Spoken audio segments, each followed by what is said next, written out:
What's up, my people? It's Cat Sports again. Now, this is a sports channel, so let's talk some sports. Now, as usual, before I get started, let me give a shout out to the JBT community. Just Boxing Talk. We're a group of people that just love to talk boxing. And we're always looking for others to join us. You don't have to have a channel, a podcast, or anything like that. The only requirement is you have to just love to talk boxing. Thomas Morris, Tim Layton, JBT. What's up, fellas? Good afternoon. Back for another afternoon of just boxing talk. That's all. How's everybody's day rolling along? Hopefully okay. It's holiday time. Just a good time to be alive. What's up, Mike Mason? How you doing this afternoon, my brother? Just boxing talk. That's all we're doing. And that's all we're going to do.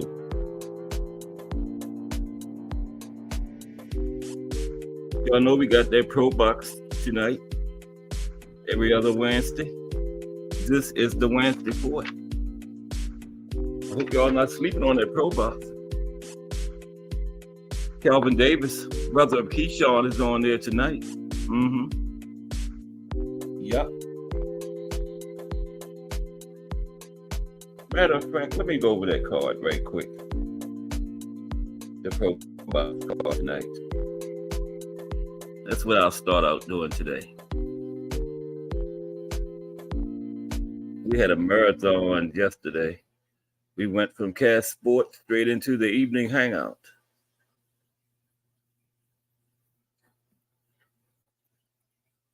Hold on for one moment.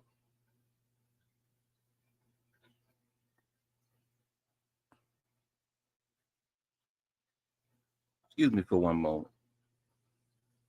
Something went wrong.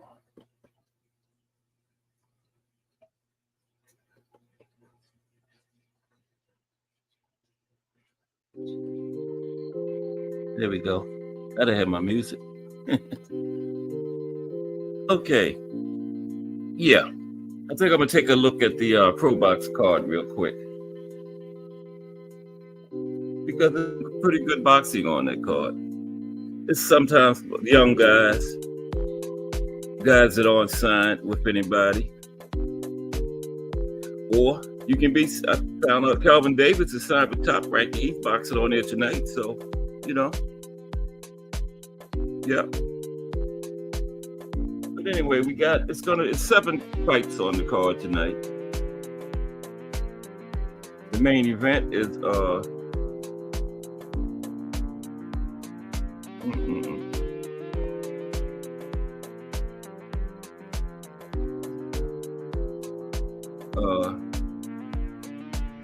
this is a lightweight belt.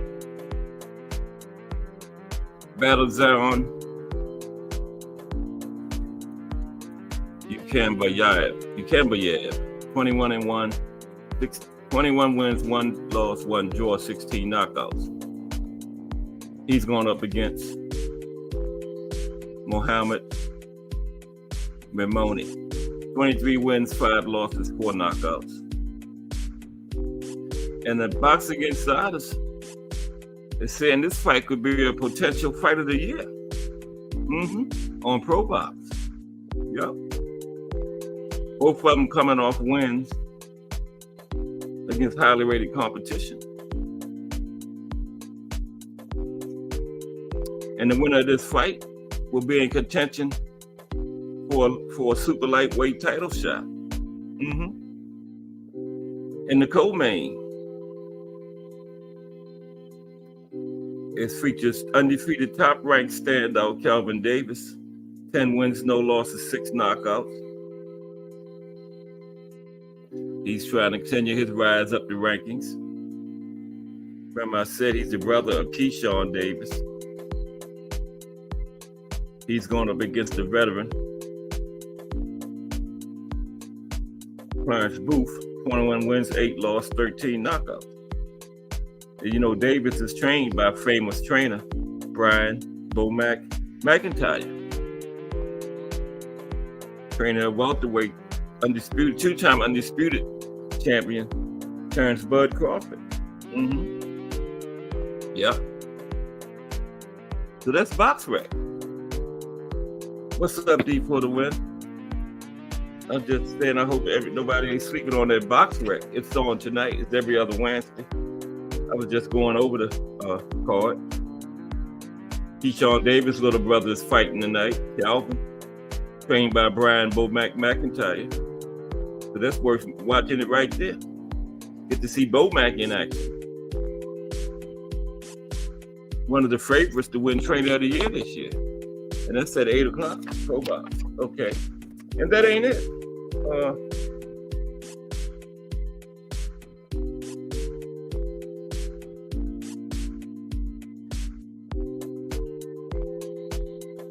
And Calvin Davis is he's looking to put on a performance rivaling that of his brother, Keyshawn. Okay? So that's tonight. And then we got also on the card, somebody's always got to go. Najee Lopez, 8-0, 7 knockouts. Going up against Miami-based Cuban fighter, Yildo DePester, 7-0, 5 knockouts. You heard of him, Tampa Tommy? Yildo DePester? Prospect, 2 prospects, but somebody's all got to go tonight. That's light heavyweight. And this fight promises fireworks. That's Pro Box tonight.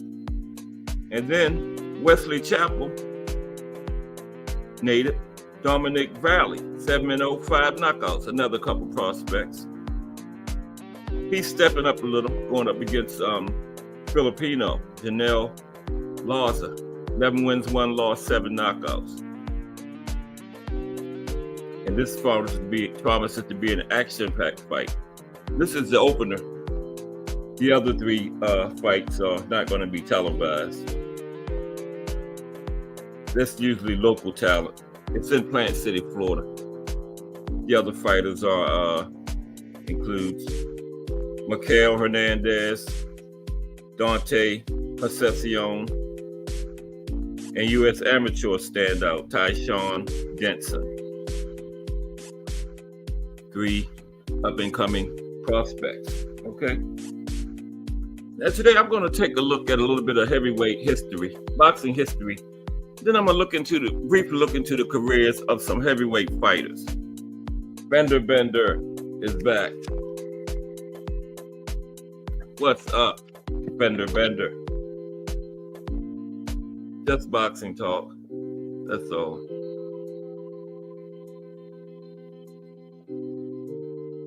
How are you, Bender? This afternoon. Hump day. This hump day afternoon. Okay.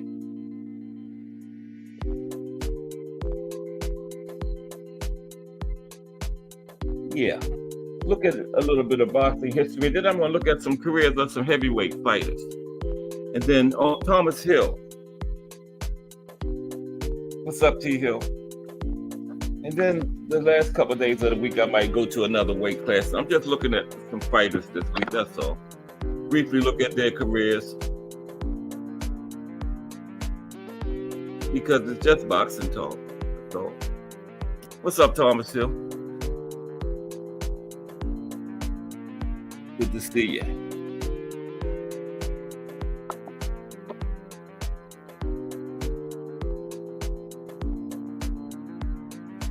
Lights looking good. Okay, let's get into this. Okay.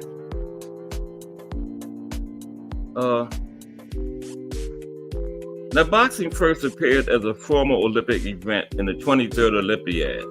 That was 688 BCE. But fist-fighting contests most certainly have had their origin in mankind's prehistory.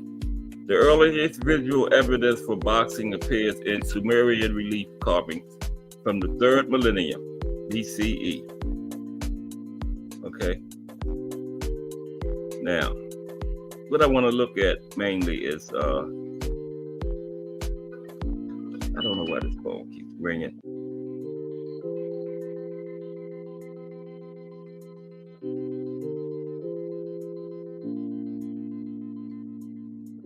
I must have passed it.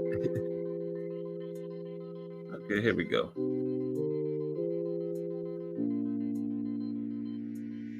Here we go.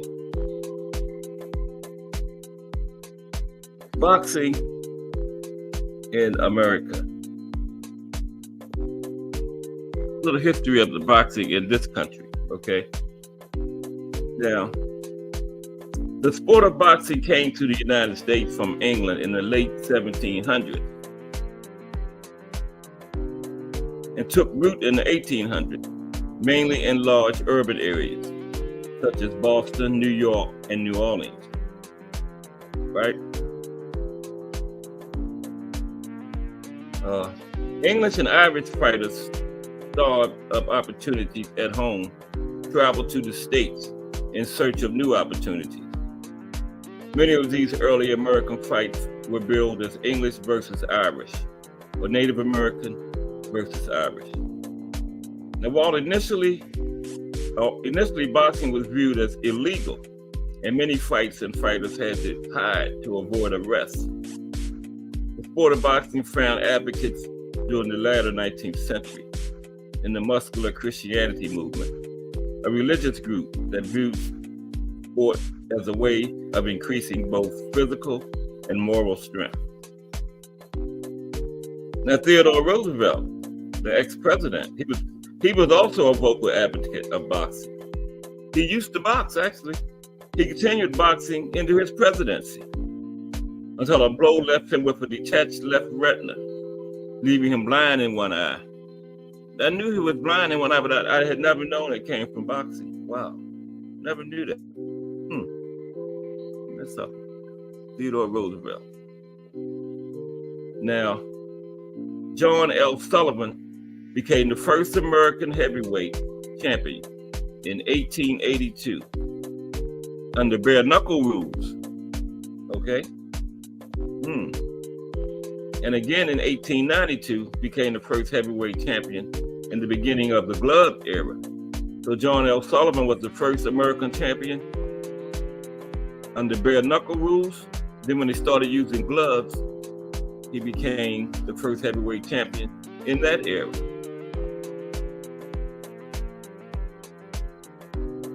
And you know, Sullivan began a 100-year streak of heavyweight boxing champions coming from America. And they didn't have no 4 different sanctioning bodies back then, right? Heavyweight champion was the heavyweight champion. Okay, just one. Now, some countries might have had some little rinky-dink things, but there was only one champion, okay? And Americans ran the heavyweight division for 100 years straight. Wow. By the 20th century, America became the center of professional boxing, right? The sport's economic incentive rose as popularity brought large purses and commercial success. This rise in success saw a rise in minority participation in boxing, with the first successful non-white champions coming at the beginning of the 20th century, even as severe racism plagued minority attempts to gain and hold championship titles, okay?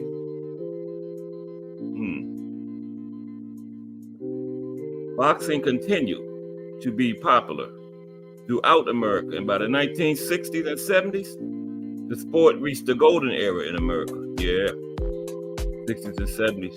That's when Ali and Frazier and Foreman and all them came in. Tyson, early 80s. Television brought the sport to new audiences, introduced a new revenue stream, and casino gambling raised the stakes for audiences. And they read my mind.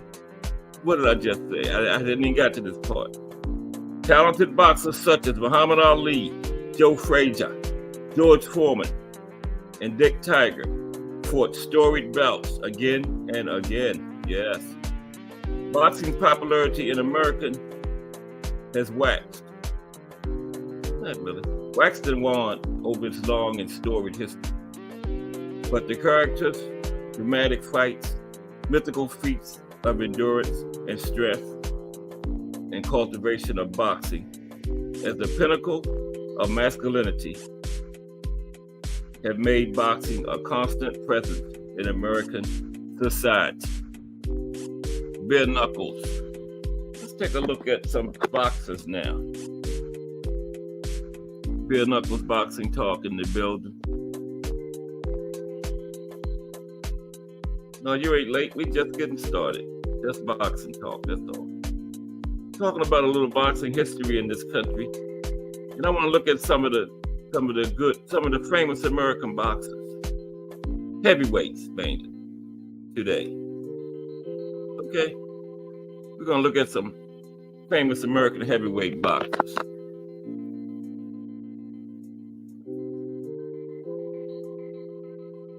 Whew. The light record is 29. We shattered the record yesterday, got up to 29, couldn't get 30. We went all the way up to hardcore too, but we did, what did we do yesterday? We started at 2 and went all the way to like 7:30, 5.5 hours. Whew. Okay. The first boxer I want to take a look at is going to be Sonny Liston. Okay, let's take a look at Sonny Liston. All right. Charles Liston, born in 1932. Exact date unknown. Okay? He grew up in a family of 25 children. Woohoo! 25 children. Damn. You had to be no wonder you're a boxer. You had to fight. 25 brothers and sisters. Damn. I never knew that. Wow. 25 children. Imagine that. 25 brothers and sisters. Y'all got a baseball team, a basketball team, and a football team. I bet they played a lot of sports. But anyway, Sonny Liston grew up in a family of 25 children, the son of an abusive and alcoholic tenant farmer in Arkansas. You had no choice but to be an alcoholic. 25. You got 25 children. I would drink too. Shit. God damn, take care of all them hard heads.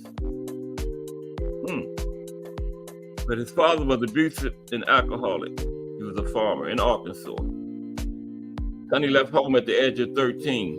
He went to St. Louis, Missouri. He was often in trouble as a young man, arrested more than 20 times for petty crimes, before being convicted of robbery in 1950 and being sent to the Missouri State Penitentiary. Oh, Sonny. Okay, for 2 years. And it was in the penitentiary in Missouri that he first started boxing. Okay? Yep. At over 6 feet and weighing around 200 pounds, he was nicknamed the Bear. Yep, that was Sonny's nickname, the Bear, for the size and slow but powerful style he had. Liston began his official fighting career in 1953, though it was interrupted due to another brief incarceration. Sonny was still getting in trouble. After its release the second time, he relocated to Philadelphia, where his boxing career flourished, winning 26 consecutive fights. On September 25th, 1962, Liston knocked out Floyd Patterson in the first round to take the world heavyweight title. But as we know, he ain't have it long. I'm gonna get into that a little bit later. You know I gotta talk about Ali. But Sonny first won the title in 1962, knocking out Floyd Patterson. Talk a little bit about Floyd too. Okay.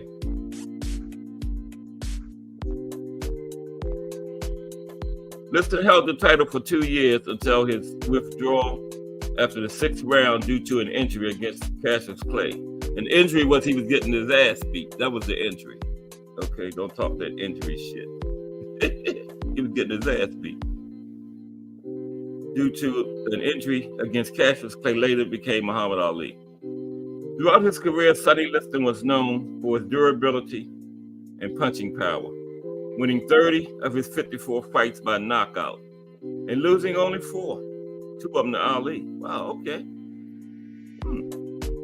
Interesting. Jack Johnson. Okay. Take a look at brother Jack Johnson.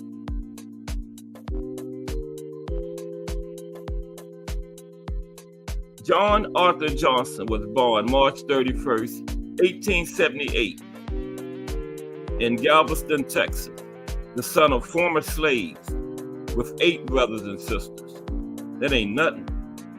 When you look at Sonny had 25. Johnson had limited schooling and worked most of his childhood. He began boxing in amateur fights for small purses. Wow. When he was still a teenager. How could it be amateur fights if he was getting small purses? He began boxing in amateur fights for small purses when he was still a teenager. That don't even make sense. Oh well, let me move on. So at 6'2", with a broad frame, Johnson had his eye on the heavyweight title.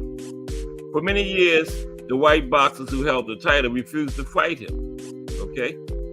In 1908, then champion Tommy Burns finally agreed to fight in Sydney, Australia.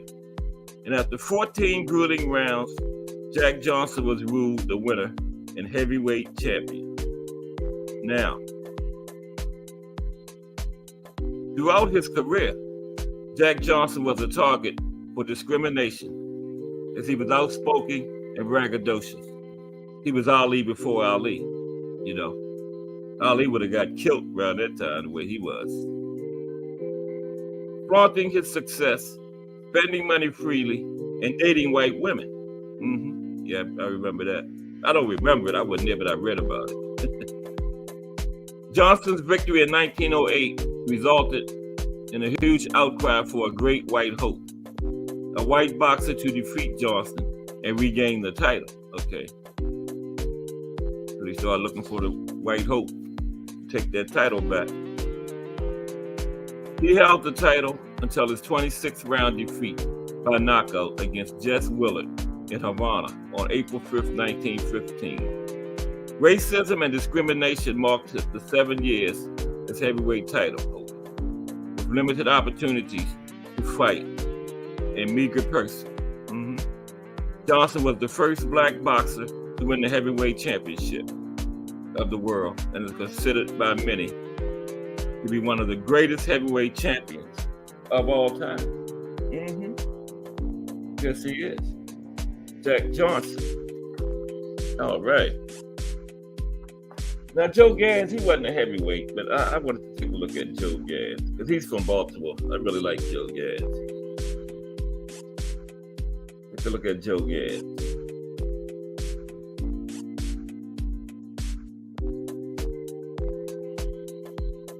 One moment.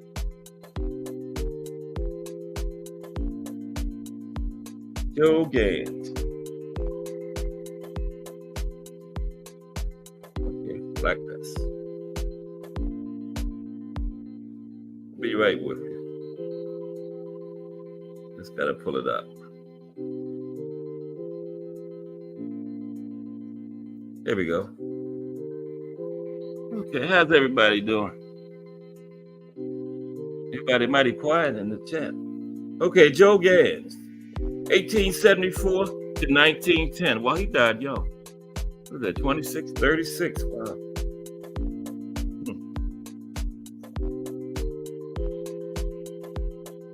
Gans' professional boxing career began in 1891 when he was 17. He was a self-taught fighter, learning his craft by studying other boxers' moves and competing in the then popular Battle Royal contest, where he and a dozen other fighters boxed blindfolded until only one contestant was left standing. Wow. These contests helped him develop strong boxing fundamentals and strategic ways to endure long bouts in the ring. His scientific approach to boxing and his famous left jab eventually earned him the title, the Old Master. Yep, they used to call him the Old Master, Joe Gans. What's up, BN Boxing News? We just looking at a little boxing history and some old famous boxers. That's all today. Talking a little bit about Joe Gans. Just boxing talk. That's all. Had to bring a little different perspective to this YouTube boxing thing. Now, who was it? Yeah, his nickname was the Old Master, Joe Gans. Okay. On Labor Day, 1906, in Goldfield, Nevada, Gans participated in his most famous bout, which at the time was labeled the first fight of the century. He took on Oscar battling Nelson. Yeah, they had two good fights. Come on, man, get off of here. I'm gonna donate.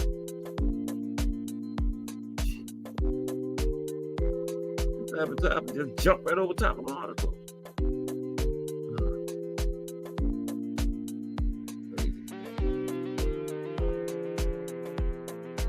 Donate. There we go.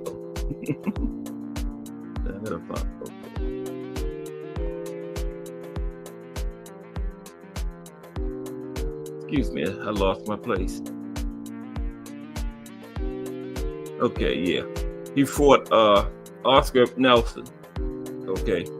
Nelson was born Oscar Matthias Nielsen, began boxing at age 14, and compiled a string of wins by the time he faced Gans, who was 8 years his senior.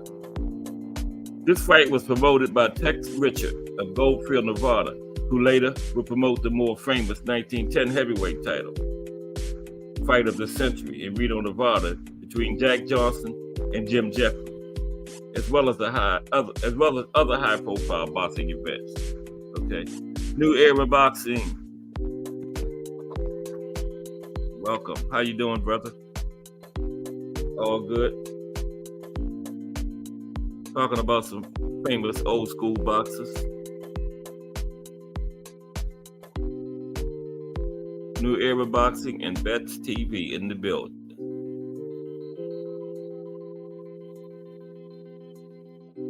Okay, back to Joe Gans. Gans fought Nelson for 42 rounds and knocked him down a number of times during the fight. On occasion, Gans even helped Nelson get up and gave him time to recover. Gans continued to fight even after breaking his hand in the 33rd round.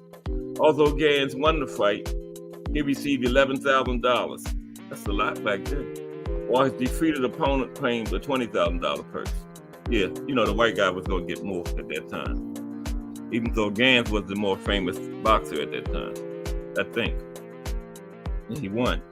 However, Gans had bet on himself and practiced legal at that time in Nevada, which increased his winnings. All right. Gans would compete in at least 10 more fights over the next 4 years, with half of them ending in knockouts of his opponents. With his winnings in Nevada and elsewhere, Gans returned to Baltimore, where he built the Goldfield Hotel, a saloon and rooming house. By this time, he was prominent in the U.S. sports world, and his persona would be used as a model in Ernest Hemingway's 1916 short story, A Matter of Color, which was an early critique of racial prejudice. BN Boxing News. Yeah. 33rd round, yeah. The fight lasted 42. He broke his hand in the 33rd round. Okay. And then he didn't knock him out until the 42nd round. Yeah. Yes, at 33rd. Yep. And he knocked him out in the 42nd round. Yep. So he fought 9 rounds with a broken hand after fighting 33. Okay. Fought round 34 through 42 with a broken hand. That's 8 rounds. 34, 35. No, that's 9. 9 rounds with a broken hand. Imagine that. And you're in the 33rd round. Crazy, man. When Gans retired from the ring in 1910, he had held the World Lightweight Championship from 1902 to 1908 and had over 150 wins. Wow.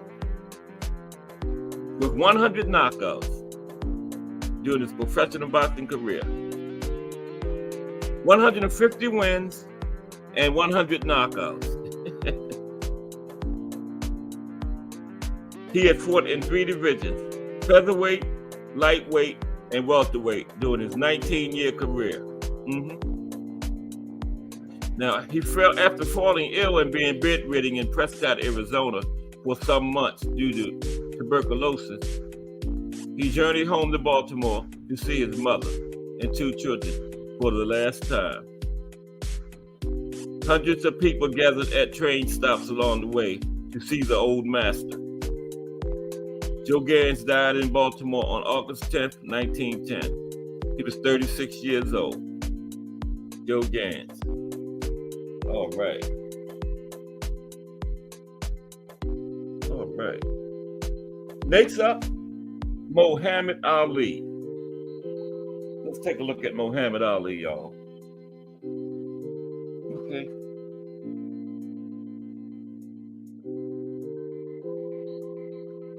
Okay. Give me a moment.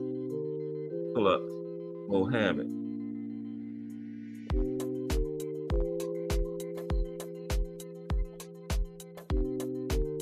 Be right with you. There he is. Muhammad. That's how my mother used to say it. Muhammad Ali. Okay, here we go. Yeah, 33rd round. Okay. Also known as Cassius Marcellus Clay Jr. Well, I started too soon. Here we go. Muhammad Ali, born January 17th, 1942 in Louisville, Kentucky. He died June 3rd, 2016, Scottsdale, Arizona. American professional boxer and social activist. Ali was the first fighter to win the World Heavyweight Championship on 3 separate occasions. He successfully defended his title, get this, 19 times. 19 times. Okay?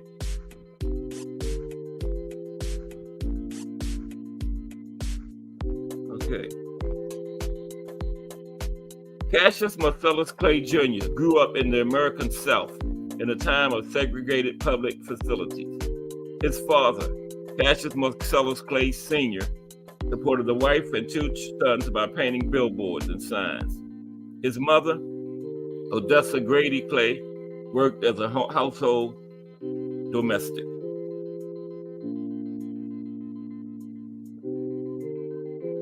When Clay was 12 years old, he took up boxing under the tutelage of Louisville policeman Joe Martin. After advancing through the amateur ranks, he won a gold medal in the 175-pound division at the 1960 Olympic Games in Rome and began a professional career under the guidance of the Louisville Sponsoring Group, a syndicate composed of 11 wealthy white men. So he fought at light heavyweight in the Olympics. Okay. Yeah. Light's looking good. We're going to break that record of 29 today, y'all. Okay. In his early bouts as a professional, Clay was more highly regarded for his charm and personality than for his ring skills. He sought to raise public interest in his fights by reading childlike poetry and spouting self-descriptive phrases, such as float like a butterfly, sting like a bee. He told the world that he was the greatest, But the hard realities of boxing seemed to indicate otherwise. Clay infuriated devotees of the sport as much as he impressed them. He held his hands unconventionally low, backed away from punches rather than bobbing and weaving, but he was fast enough to do that. Out of danger, and appeared to lack true knockout power. The opponents he was besting were a mixture of veterans who had long past their prime, and fighters who had never been more than mediocre. Thus, purists cringed when Clay predicted the round in which he intended to knock out an opponent, and they grimaced when he did so, and bragged about each new conquest.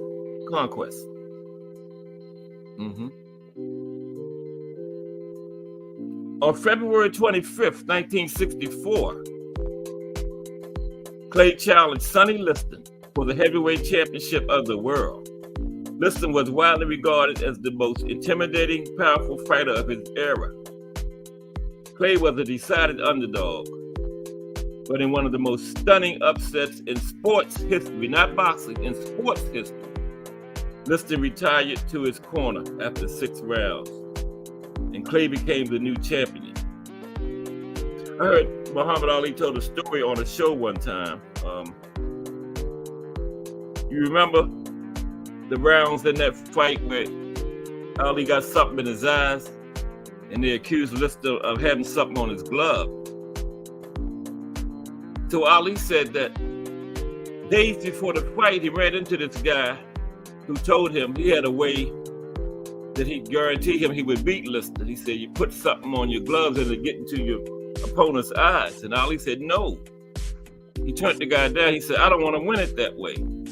But he said during that fight, he looked across the ring and that guy was over there in Liston's corner. Yeah. Ain't that crazy? What's up, Flaves? Nah, I don't think so. I don't think he can beat Tank. Of course, I'm Team Tank. I'm from Baltimore. But even if I was from Alaska, I would pick Tank over Devin. You know? How you doing, Flaves? This is your first time in the building. Welcome to Cast Sport. Good to see you. Okay. But so Ali became heavyweight champion of the world in 1964. Okay. 2 days later, Clay shocked the boxing establishment again by announcing that he had accepted the teachings of the Nation of Islam. On March 6, 1964, he took the name Muhammad Ali, which was given to him by his spiritual mentor, Elijah Muhammad.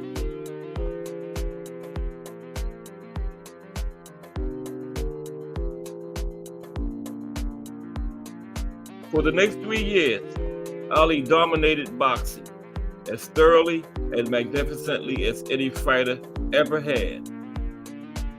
In a May 25th, 1965 rematch against Liston, he emerged with a first-round knockout victory. Triumphing over Floyd Patterson, George Chuvalo, Henry Cooper, who knocked Clay down, Brian London, and Carl Mildenberger followed. On November 14th, 1966, Ali fought Cleveland Williams. Over the course of 3 rounds, Ali landed more than 100 punches, scored 4 knockdowns, and was hit a total of 3 times. Over 3 rounds, Ali hit Cleveland Williams over 100 times and only got hit 3 times. Wow. Talk about some defense. Ali's triumph over Williams was succeeded by victories over Ernest Terrell and Zora Fowley. Then on April 28, 1967, citing his religious beliefs, Ali refused induction into the U.S. Army at the height of the war in Vietnam. This refusal following a blunt statement voiced by Ali 14 months earlier, I ain't got no quarrel with them Viet Cong. Many Americans vehemently condemned Ali's stand, also one of Ali's earliest defenders was famed sports broadcaster Howard Cosell,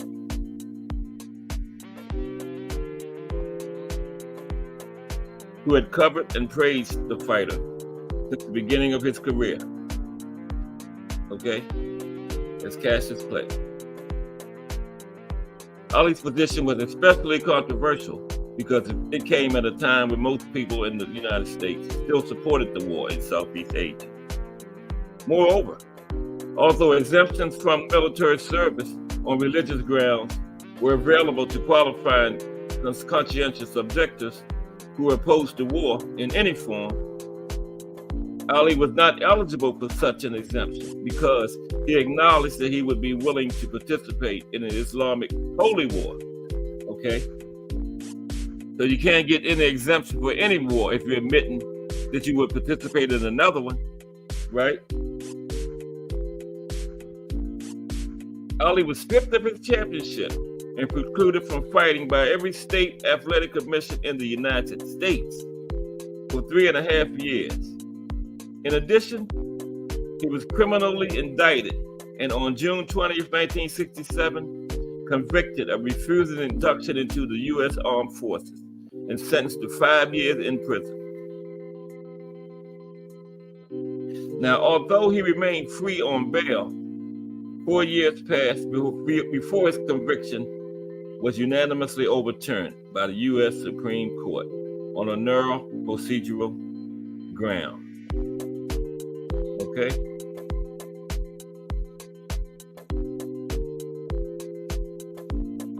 Meanwhile, as the 1960s grew more tumultuous, Ali's impact upon American society was growing, and he became a lightning rod for dissent. Ali's message of black pride and black resistance to white domination was on the cutting edge of the civil rights movement. Having refused induction into the U.S. Army, he also stood for the proposition that unless you have a very good reason to kill, war is wrong. As black activist Julian Bond later observed, when a figure as heroic and beloved as Muhammad Ali stood up and said, "No, I won't go," it reverberated through the whole society.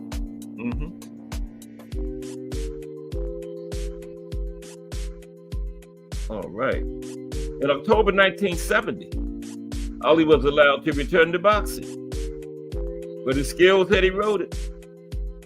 The legs that allowed him to dance for 15 rounds without stopping no longer carried him as surely around the ring.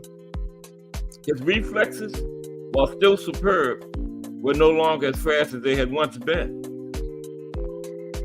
Now, Ali prevailed in his first 2 comeback fights against Jerry Quarry and Oscar Bonavena.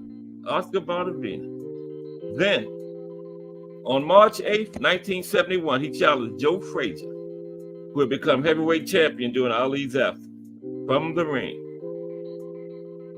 It was a fight of historic proportions, billed as the fight of the century. Ali was the bad guy, Frazier was the good guy. I was 12 years old. Fight of the century. That was a crazy time.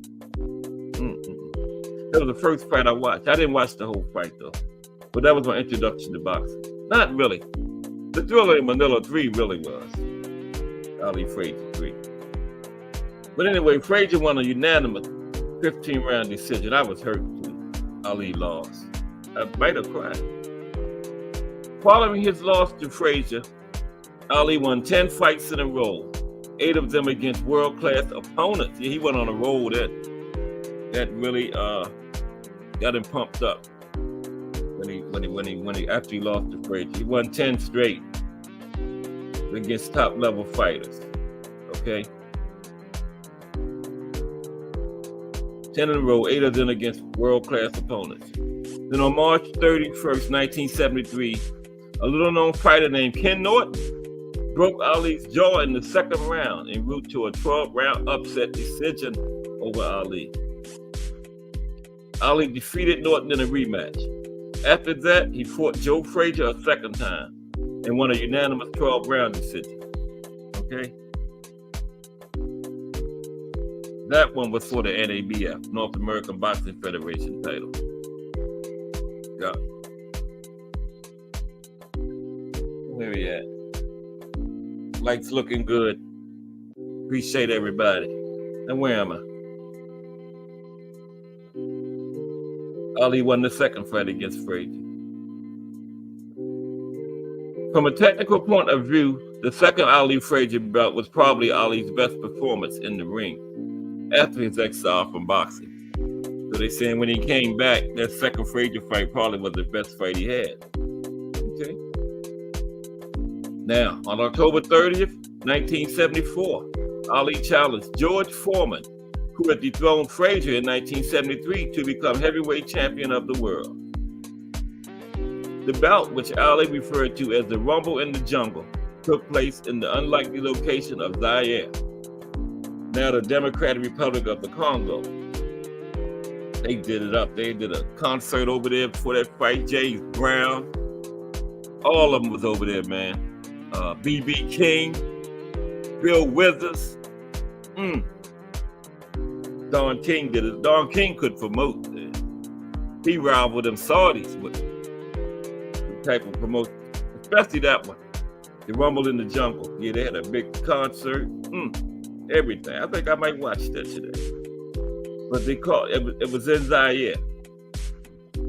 Ali was received by the people of Zaire as a conquering hero, and he did his part by knocking out Foreman in the 8th round to regain the heavyweight title. That was the famed rope-a-dope performance. It was in this fight that Ali employed a strategy once used by former boxing great Archie Moore. Moore called the maneuver the turtle, but Ali called it rope-a-dope. The strategy was that instead of moving around the ring, Ali chose to, for extended periods of time, leaning back into the ropes in order to avoid many of Foreman's heaviest blows. Over the next 30 months after the Rumble in the Jungle, at the peak of his popularity as champion, Ali fought 9 times in bouts that showed him to be a courageous fighter, but a fighter on the decline.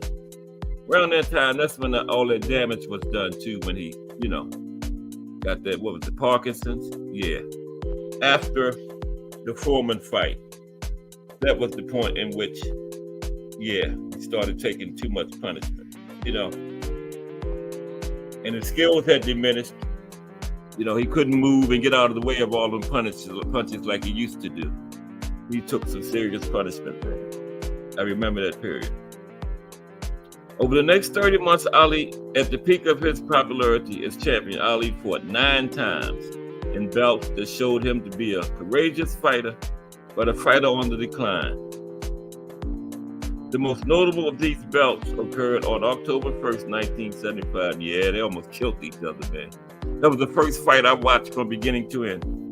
When October 6, 1975, when Ali and Joe Frazier met in the Philippines, 6 miles outside Manila, to do battle for the 3rd and final time.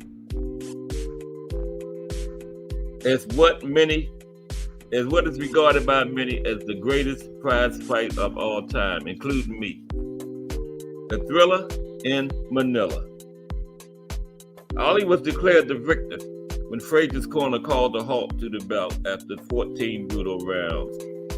And Ali, I heard him say this. He said something on one of those talk shows in later years. He said, if Frazier had waited another minute to throw his towel, and he would have won, because Ali said he wasn't coming back out for the 15th round either.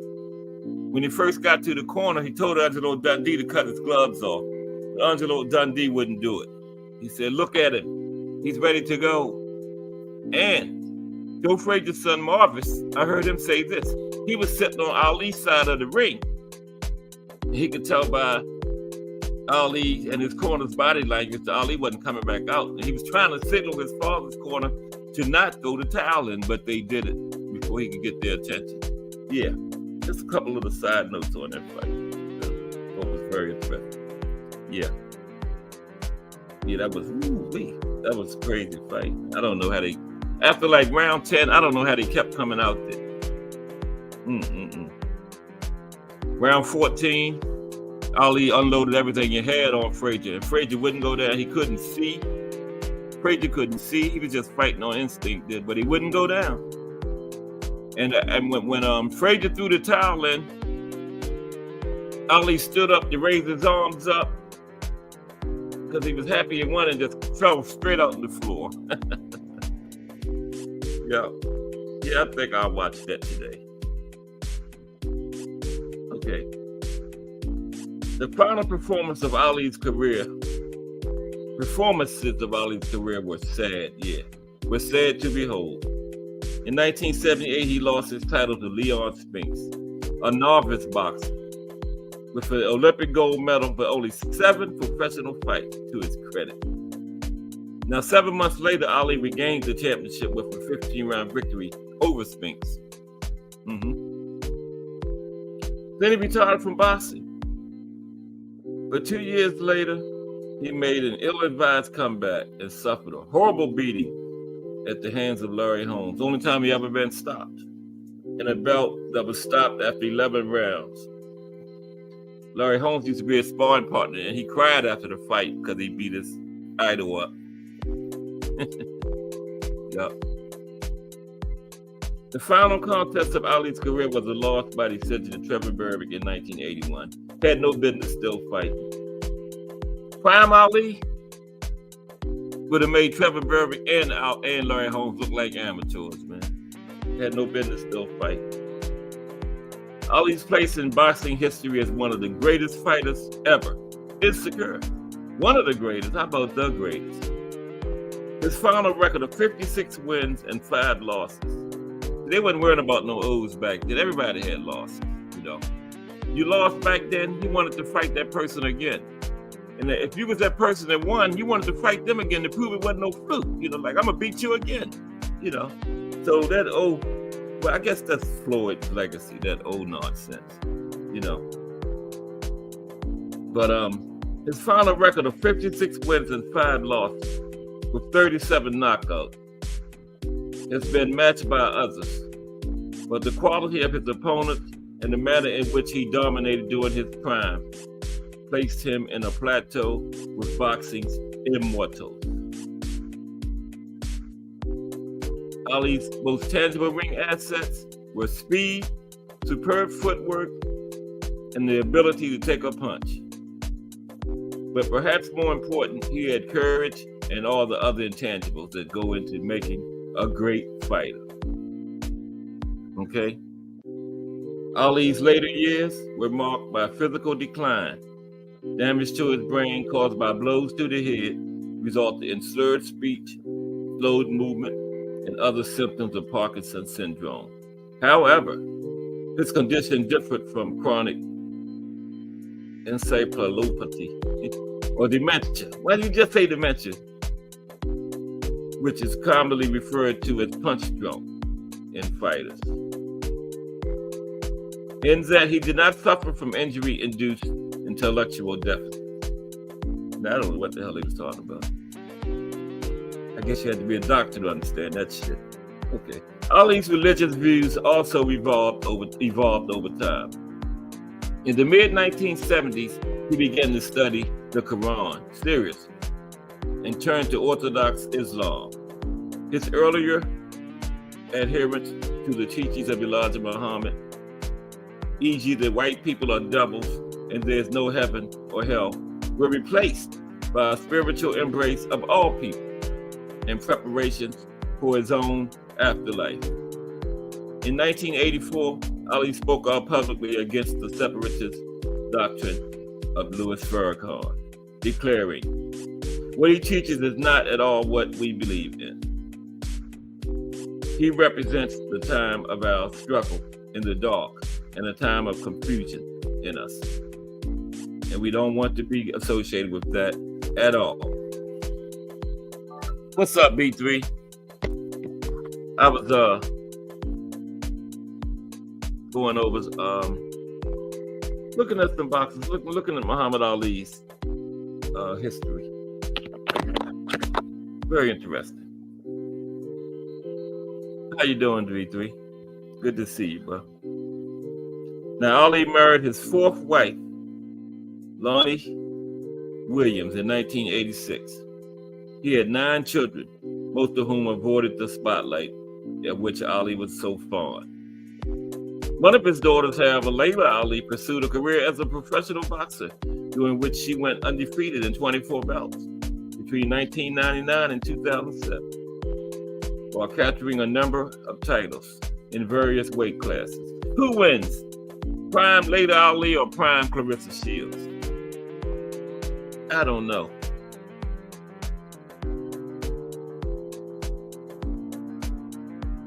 In 1996, Ali was chosen to light the Olympic flame at the start of the games of the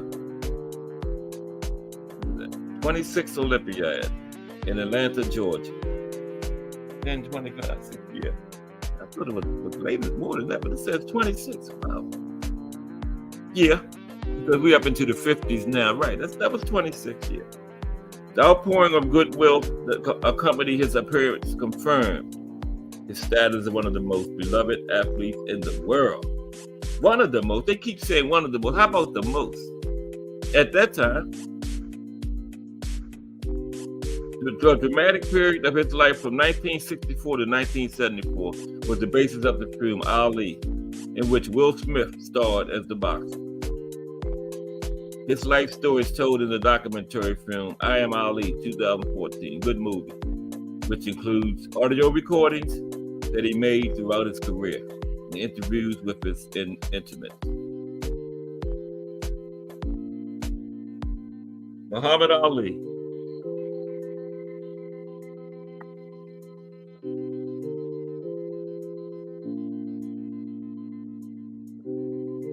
But you been a voyeur, B3? Let me see. What we got? 309. Okay, let me take a drink of water real quick.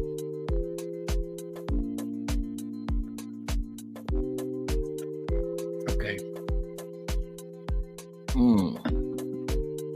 Let me see here. That was kind of long. Muhammad Ali.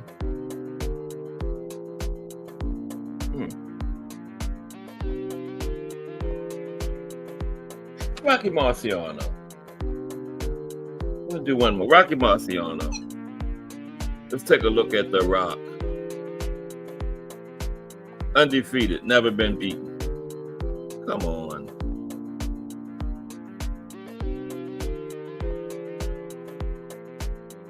These advertisements just come on your phone. Worse than TV. Where's the exit so I can get rid of this shit? There it is. Oh, there we go. The Rock. Let's talk about Rocky Marciano.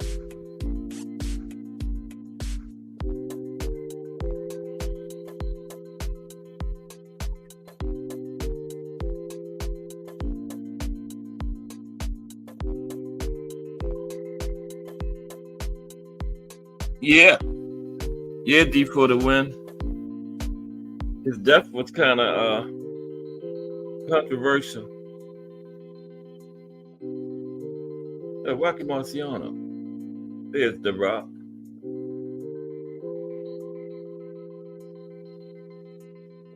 Come on, there we go. Let's take a look at Rocky Marciano.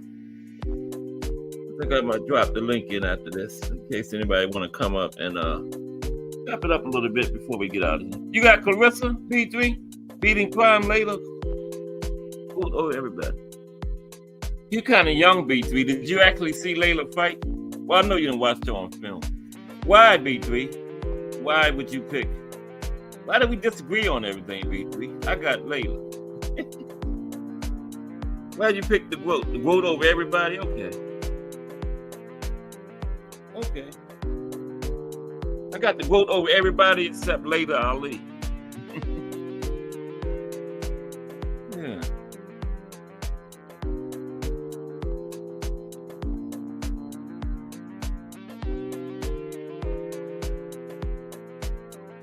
Well, I'm looking forward to when the GOAT gonna fight again. got the big one Friday, French Cruz and Sadeja Green. I'm gonna do a little breakdown on that tomorrow. Plus we got SUBECT tonight. Keyshawn brothers fighting on that. Calvin Davis fights tonight on SUBECT. Yeah. 4 fights on the card. This will be my 3rd time watching it. Ann McQueen turned me on to it. I'm hooked now. Yeah. Pro box. Yeah. It's pretty good. B3 say Layla Duck and what? Yeah. I agree, B3. I agree with that. I know you have Sadeja. Yeah. Yeah, I got Sadeja. No, not beating the GOAT. I meant beating I just said Franchon. B3. I was talking about Franchon. Yeah. Tampa Thomas. Clarissa versus Ann Wolf would have been a good one. Yeah. Oh man. Yeah, that would have been. Yeah. I think I might have rather seen Clarissa versus Ann Wolf than Layla. Since Thomas mentioned that. Yeah. You probably got, you said the GOAT over everybody, those B3. Ann Wolf, that includes Ann Wolf too, because I guess she's part of everybody, right? Yeah. 19 likes. I got 29 yesterday, shattered the record, but I stayed on about 5 hours. Just dude didn't come on yesterday, so I just stayed on. Yeah. Who you got Friday, B3? You didn't tell me. Franchon or yeah, skills do pay the bills. Franchon or Sadeja Green. Franchon is just so big. But she fought Savannah Marshall, that was terrible. All she did was wrestle. Now, I know clinching is part of the game, but one round, Franchon, bell rang, she got up off the stool and came straight to the middle and clinched. I was like, what is she doing? And Savannah didn't do all that much herself, but she just went on the strength of just being busier than Franchon was. You know? That was a crazy fight. That was a crazy fight, man. Tampa Thomas said he thinks Clarissa washes Layla. Man. Then I'm being a little biased too, because I like the Ali so much. So naturally, I'm gonna be biased toward his daughter too, you know. Yeah. But different eras.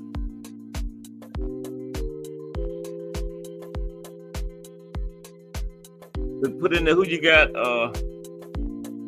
Friday, B3. Thomas. Who y'all like, Franchon or Sadeja? I got Sadeja. Life's looking good, peoples. B3.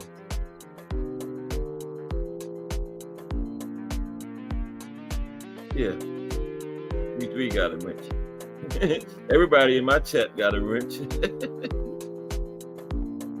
To know everybody from the hangout. New Era Boxing and Bets. Been here a few times. Today, B3 says Sadeja will have to keep her distance. That's the task. Sadeja cannot try to stop Franchon. Just needs to box her as much as possible. Yeah. Okay. Tampa Tommy got Sadeja too. Okay. Yeah, I do too. I'm gonna take a look at it tomorrow on the show. Break it down. I haven't even started working on it yet. I done watched a couple fights, but I gotta watch more of Sadeja. I haven't seen a lot of her. I've seen a lot of Franchon. You know, Sadeja was WNBA level basketball talent in college too. Old Dominion. Isn't that in Virginia, B3? Old Dominion. She went to Old Dominion. Yeah. And then Saturday is Bam and Sonny Edwards. Bam Rodriguez and Sonny Edwards unification fight. Then you know what next weekend is? The big one from Saudi Arabia. The big extravaganza from Saudi Arabia. Saudi's gonna put on. You know how they get down over there. I can't wait. The big heavyweight extravagance. Well, not really. Bivol is on the card too. I think all the fights is heavyweight except Bivol, right? I think, yeah. They probably fly in all those old heavyweights again like they did last time. Or who fought that last time over there when they flew in all those old heavyweights? Who was it now? I forget. Was it Usyk? No. I can't even remember. I got a bad memory. It was only a couple months ago. Who was the main event on that last card in Saudi Arabia when they flew all those heavyweight Hall of Famers in there? Remember? A few months ago?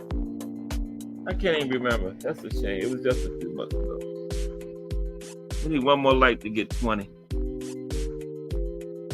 Let me take a quick look at Rocky Marciano. Then I'm going to drop the link and we can chop it up for like the last half hour. Okay? Yeah, Norfolk, right. Oh, you went to ODU, B3? Okay. You wasn't there when Shadeja was there, was you? You have a soft spot for Fran Charles. Yeah, she's from Baltimore. From seeing her beat Jimenez, that was doping when she fought. My wife says Fran Charles is too big to fight. She can't move.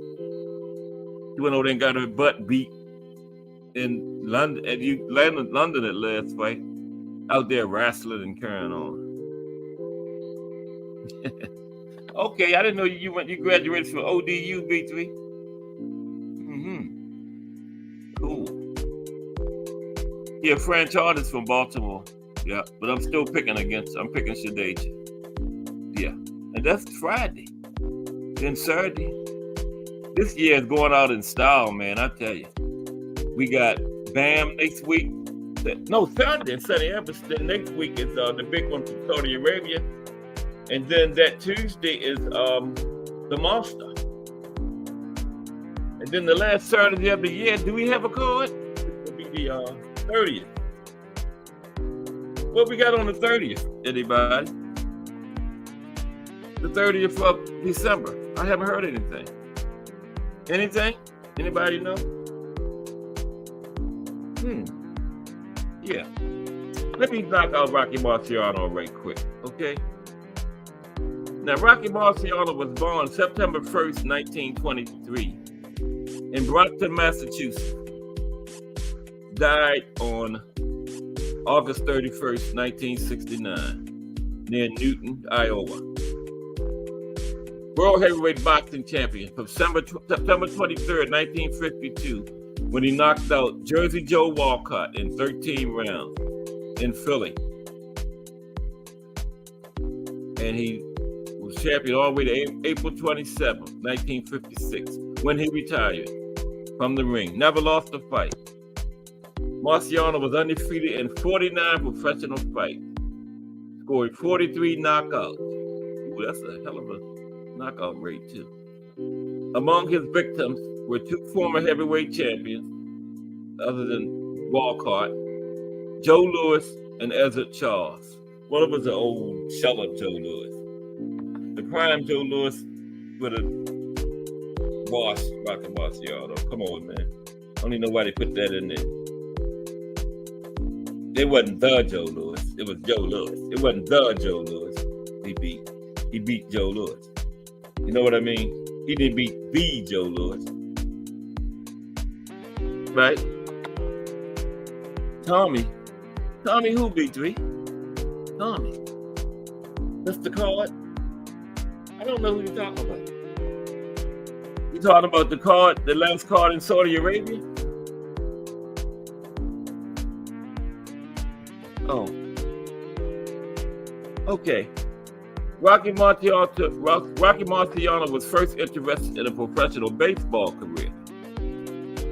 He began to box while he was in the U.S. Army during World War II.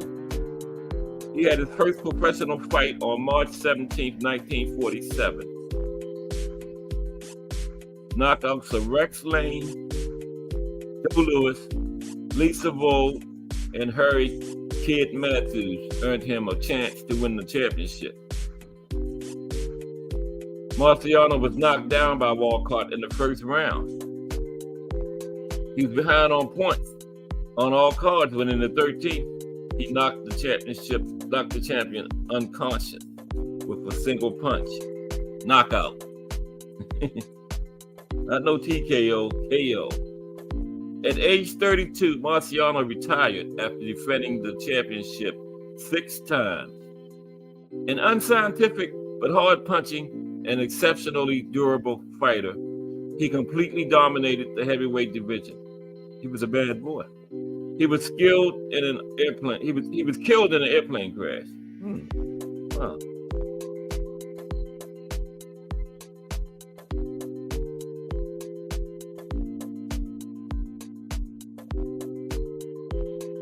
Okay. That's all they got on The Rock.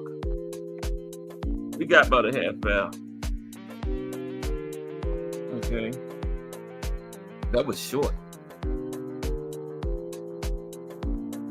Salute Thomas Morris. I'm gonna save the rest for tomorrow. Start with Rob. We got Jersey Joe Walcott, Mike Tyson, Joe Frazier, George Foreman, Larry Holmes, Ken Norton, and Floyd Patterson.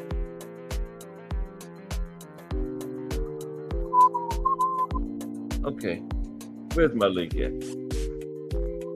Oh, let me see. Today's the 13th, right? Yeah. Bear with me for 1 second. Yeah, today's the 13th.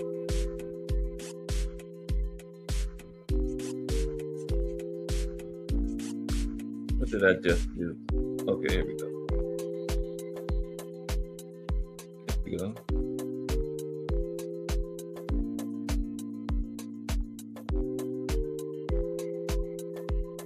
Let me see,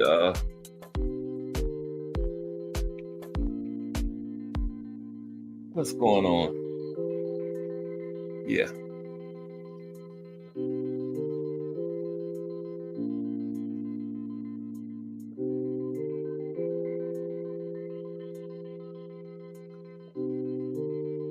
Did y'all enjoy that? Look at some fighters. We'll continue tomorrow on that. We got about a half hour to go. Let's see what's going on real quick. Boxing News 24. Oh, damn. I forgot that quick. I was putting the link in. I'm sorry. I forgot that fast. Told you I'm getting old. I forgot just that fast I was putting the link in. Here it comes. HTTPS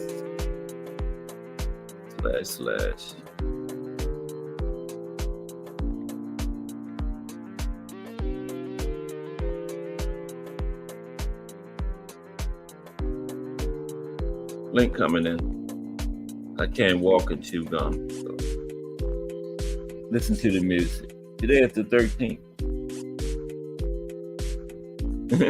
The beginning of my link is B3. Wow.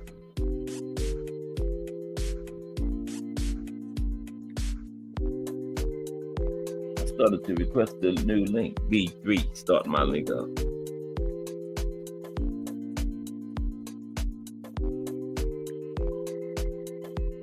Right, it is. Okay, now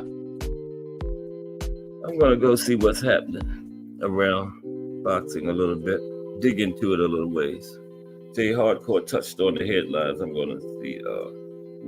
Now, Caleb Plant calls out Jamal Charlo. Wow, that's the fight Remo wants. Caleb Plant and Jamal Charlo.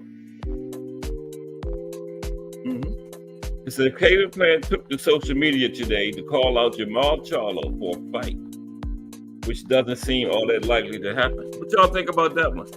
Caleb Plant and Jamal Charlo. Old Sweetheads Plant has picked the wrong time to ask Jamal for a career pick-me-up, considering he's on the precipice of getting a life-changing money fight against Canelo Alvarez. Yeah, Jamal is on the short list for Canelo. He's on the short list. But down in his luck, former IBF super middleweight champion Plant, Sweet Hands Plant, 22 wins, 2 losses, 13 knockouts. Who has lost 2 out of his last 3 fights. Warned the unbeaten Jamal not to say his name unless he wants to fight him. 2 out of his last 3. He lost to Canelo, then he knocked somebody out, right? Who was it that Caleb knocked out? I can't remember. Then he lost to Benavidez. Jamal versus Plant should be next, but Caleb will outclass Charlo. But you know what? Jamal is on the short list for Canelo, so he ain't doing that. Because you know if he loses the Plant, then he ain't gonna get Canelo. So Jamal ain't doing that. Canelo is picking his opponent for Cinco de Mayo. They said he's going to have a talk with Al Heyman about who his opponent for Cinco de Mayo going to be, right? And I think it was Jamal, Bud, or Munguia. That's the terrible list, isn't it? 2 out of his last, I know I keep saying this, but 2 out of his last 3 title fights have been against people making a debut at 68, and he's up to it again. Jamal, Bud, Munguia. None of them has ever fought at 68 before. How can this man keep doing this? How can he keep doing this? Anthony Durrell, right B3, thank you. How can he keep getting away with this? How can he be the undisputed champion of a division and keep giving title shots to people that's never fought in the division? Meanwhile, you got guys that have been fighting it for years, can't get a title shot. Named David Benavidez. But those sanctioning bodies don't dare strip him. But it says, Charles hasn't bothered talking up a fight with Plant, and he's looking for a bigger game. He's looking for that Canelo payday, just like his brother did.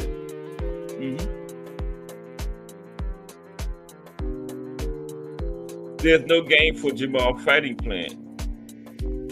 It's one of Canelo's crumbs. 2 statements.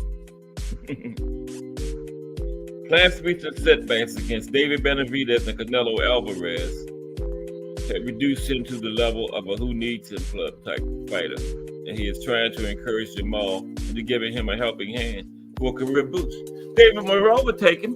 Wouldn't that be a good name, decent name for David Morrell? Plant? What you think? What y'all think about that? Plant would be a good name for a young up-and-coming fighter like Morrell, wouldn't he? Why don't he go that route? That wouldn't be a bad move for him.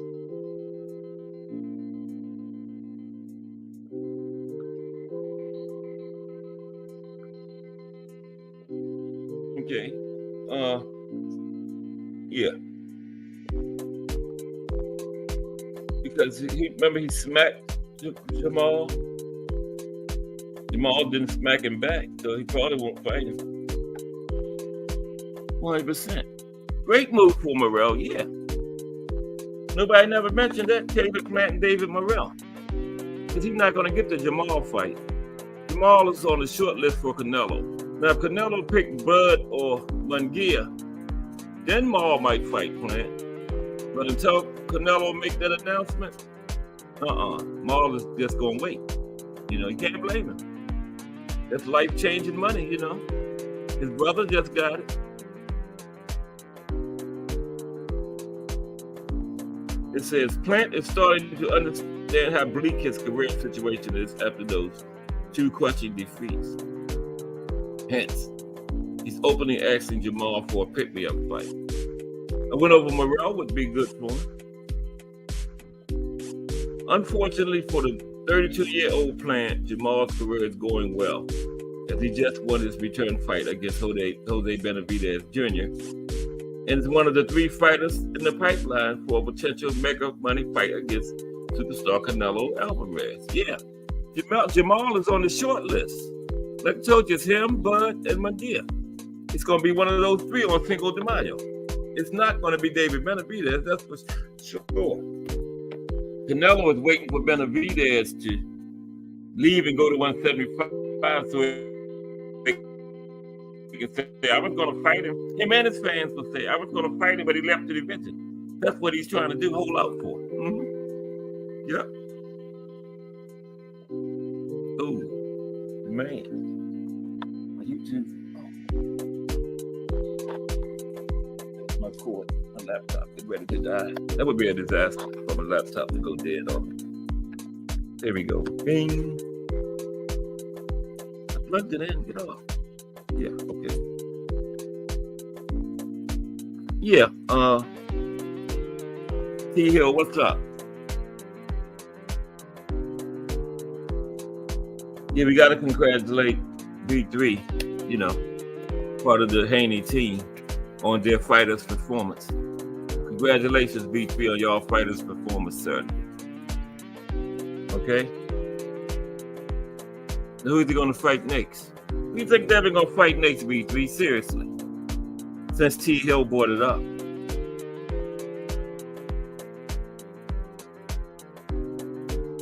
No, yeah, Thomas, I was just saying he's trying to pick his career back up, you know? And he's not going to get Maul. Who else can he fight? You know, it'd probably be another loss for him, but hey, it'd be a good name for Plant, you know, to have on his resume. I can't think of anybody else for Plant to fight up there. Remo, you're late. You missed the history lesson, Remo. We was talking about the aging, some of the old champions. We went over, what did we do? We went Sonny Liston's career, Jack Johnson, Muhammad Ali, and Rocky Marciano. Okay, but more coming tomorrow, so tune in tomorrow. Yeah, everybody seemed to like it. Yeah, tomorrow I'm going to do a breakdown on Franchon Cruz and Shadeja Green, and more look at some old former heavyweight champions. Okay? Yeah, we just did those four. Sonny Liston, Jack Johnson, Rocky Marciano, and Muhammad Ali. Yeah. Tomorrow will probably be Joe Frazier, Mike Tyson, Larry Holmes, Ken Norton, maybe Floyd Patterson. Yeah. George Foreman. Yeah, but what were we talking about? Yeah, Remo wants Jamal and Caleb Plant, but Remo, it don't look like you're going to get that because Jamal is on the short list for Cinco de Mayo for Canelo. So he's not going to fight Plant until he hears something from Canelo, you know. Now, if Canelo pick Bud or Munguia, then Maul might fight Plant. But what about this, Remo? I was just thinking, Tampa Tommy don't agree with it. I was thinking Plant versus Morrell. What do you think about that, Remo? Plant versus Morrell. If he can't get Maul. Because he's talking about how his career is struggling after 2 out of 3 losses he suffered against Benavidez and Canelo. Okay, there's somebody. There's B3. Let me find the cursor. Where's the cursor at? I don't know. There it is. Oh, come on, man. There we go. Okay, there we go. Catsport. What's up, B3? What's good, family? Well, not too much. Man, shout same old. Man, shout out to Tom. Shout out to Tampa Tommy. Shout out to Remo. Shout out to Thomas Hill. Shout out to DNB. Shout out to Bare Knuckle. Shout out to D for the win. Hey, listen, I'm still juiced off my boy getting it in, you know? Off your win Saturday? Okay. Yeah, he deserved to be. He had a good performance. Hey, it's excellent performance.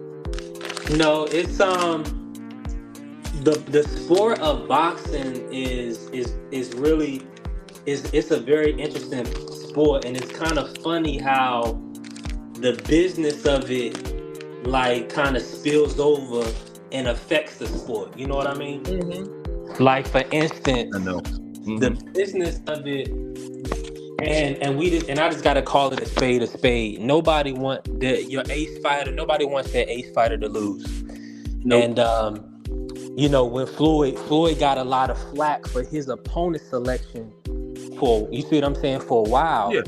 And but we realized that he was fighting top competition, but it's just that people just wanted to see him lose, so they always, you know, threw some mud on his wins, you know, which was really unfair, you know, in my opinion. So now, you know, Tank is the guy.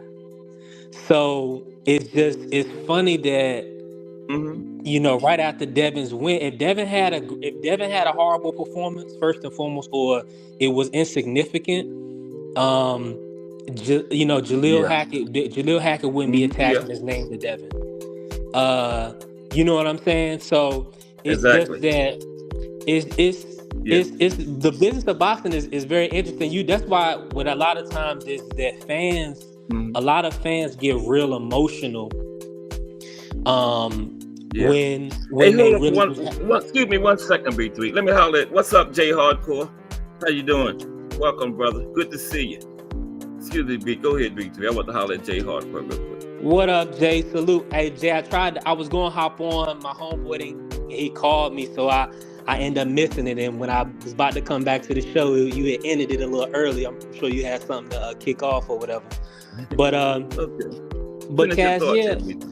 But yeah, so it's just it's interesting. So this is what my whole kind of ordeal. I kind of want to get into it on the hangout.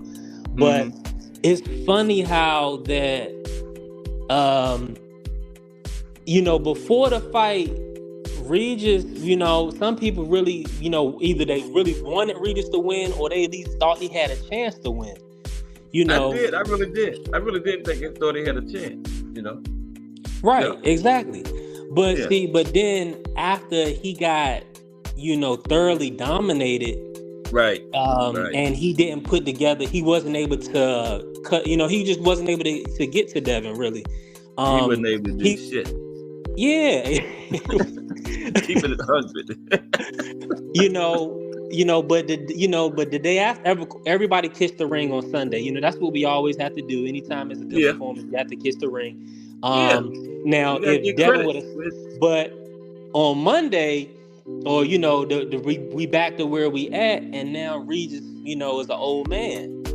You see what I'm saying? So it's just that. Go ahead. Go ahead, B3. No, I'm listening. I want to hear your take. No, I was just gonna say that that's 2 bad performances in a row. You can't keep using the bad night excuse, you know. I agree. You can't keep doing that. No, I agree with that 100%. I agree with that 1,000%. It's just that but you got to. Here's the thing though, that and maybe me being a fan, like when people talk about Tank not having a good resume, I jump on them all the time. Is because first and foremost, you know, what these people are trying to do when they say he don't have a resume is they're trying to discredit what he's done, and that's concerning to me. I'm not going to discredit nobody that's for one, they risking their life, and for two, they're dominating their opposition. And nobody's putting it down like Tank. And so the only thing is that the reason why, as a Haney guy, as everybody knows I am, is that it comes off as trying to discredit what he's done. And what but it's not just to discredit what he's done. But how I view it is that it's to keep him under Tank. You see what I'm saying? Because you see what I'm saying? Because Tank is beating guys that are younger, like Rolly, you know, Ryan, Barrios. So now the excuse for Devin is, well, Devin fighting old guys. You see what I'm saying? Regardless if they is a champion or whatever they is, you know. And so it's just all fun to me. I think I know they probably get offensive, you know, because they actually living the life. But as a fan of boxing, I I think it's hilarious. I think it's all fun. As long as nobody hurting nobody, as long as ain't nobody cursing nobody out and going crazy, man, it's all fun. You can call all these guys old, but it can't go this way too, because Tank is 29 and Kambosos was 29 when Devin, put a whipping on him. So, is Tank gonna be considered too old? You know what I'm saying? For Devin. Tank might be 30 by the time Devin fight him. Devin put the whipping on Tank? What's up, T Hill? What's good? No, that opened my eyes right there. Now I want that fight to happen. I want that fight to happen at 140. But if they're gonna put a hydration clause on it should be about 15 pounds. Okay, T Hill, you kind of low. It should be for all. Kind of low, T Hill. I'm coming in kind of low. Yeah, a little bit. Let me see if I can turn this. People saying I've been coming in low a lot. Let me go to settings. See if I can get this audio right. Cass, don't let T Hill off the hook now. He didn't say No. T Hill not getting off the hook at all. T Hill. Oh, you better. No. Hey, T Hill. All the reason I said that was Cass and William Old School. They ain't with Tank going up to 140. They ain't, no. They ain't with that. Look. The fight has to happen. Has to happen. Devin cannot fight Tank at 135. He'll look like he getting stretched out by round 4 or 5. He ain't gonna have enough. I mean, you can clearly see it with Loma. Loma should not have given him the problems that he did, but he did because he had to drain down to get to the weight, and then put all that weight back on in one night. It ain't gonna help because you had to get yourself down to that weight. Yep. So he's definitely not at his best at 135. And I know people say he ain't at his best, he ain't comfortable. Tank ain't at his best, and he's still better than a lot of fighters. So that I don't think it's harder on his body to go up 5 pounds than it is for him.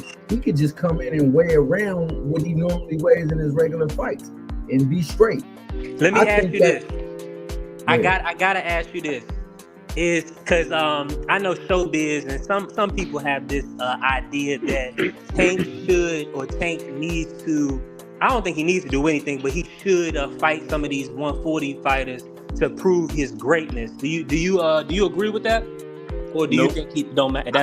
I think you prove your greatness in the ring, regardless of who's in front of you.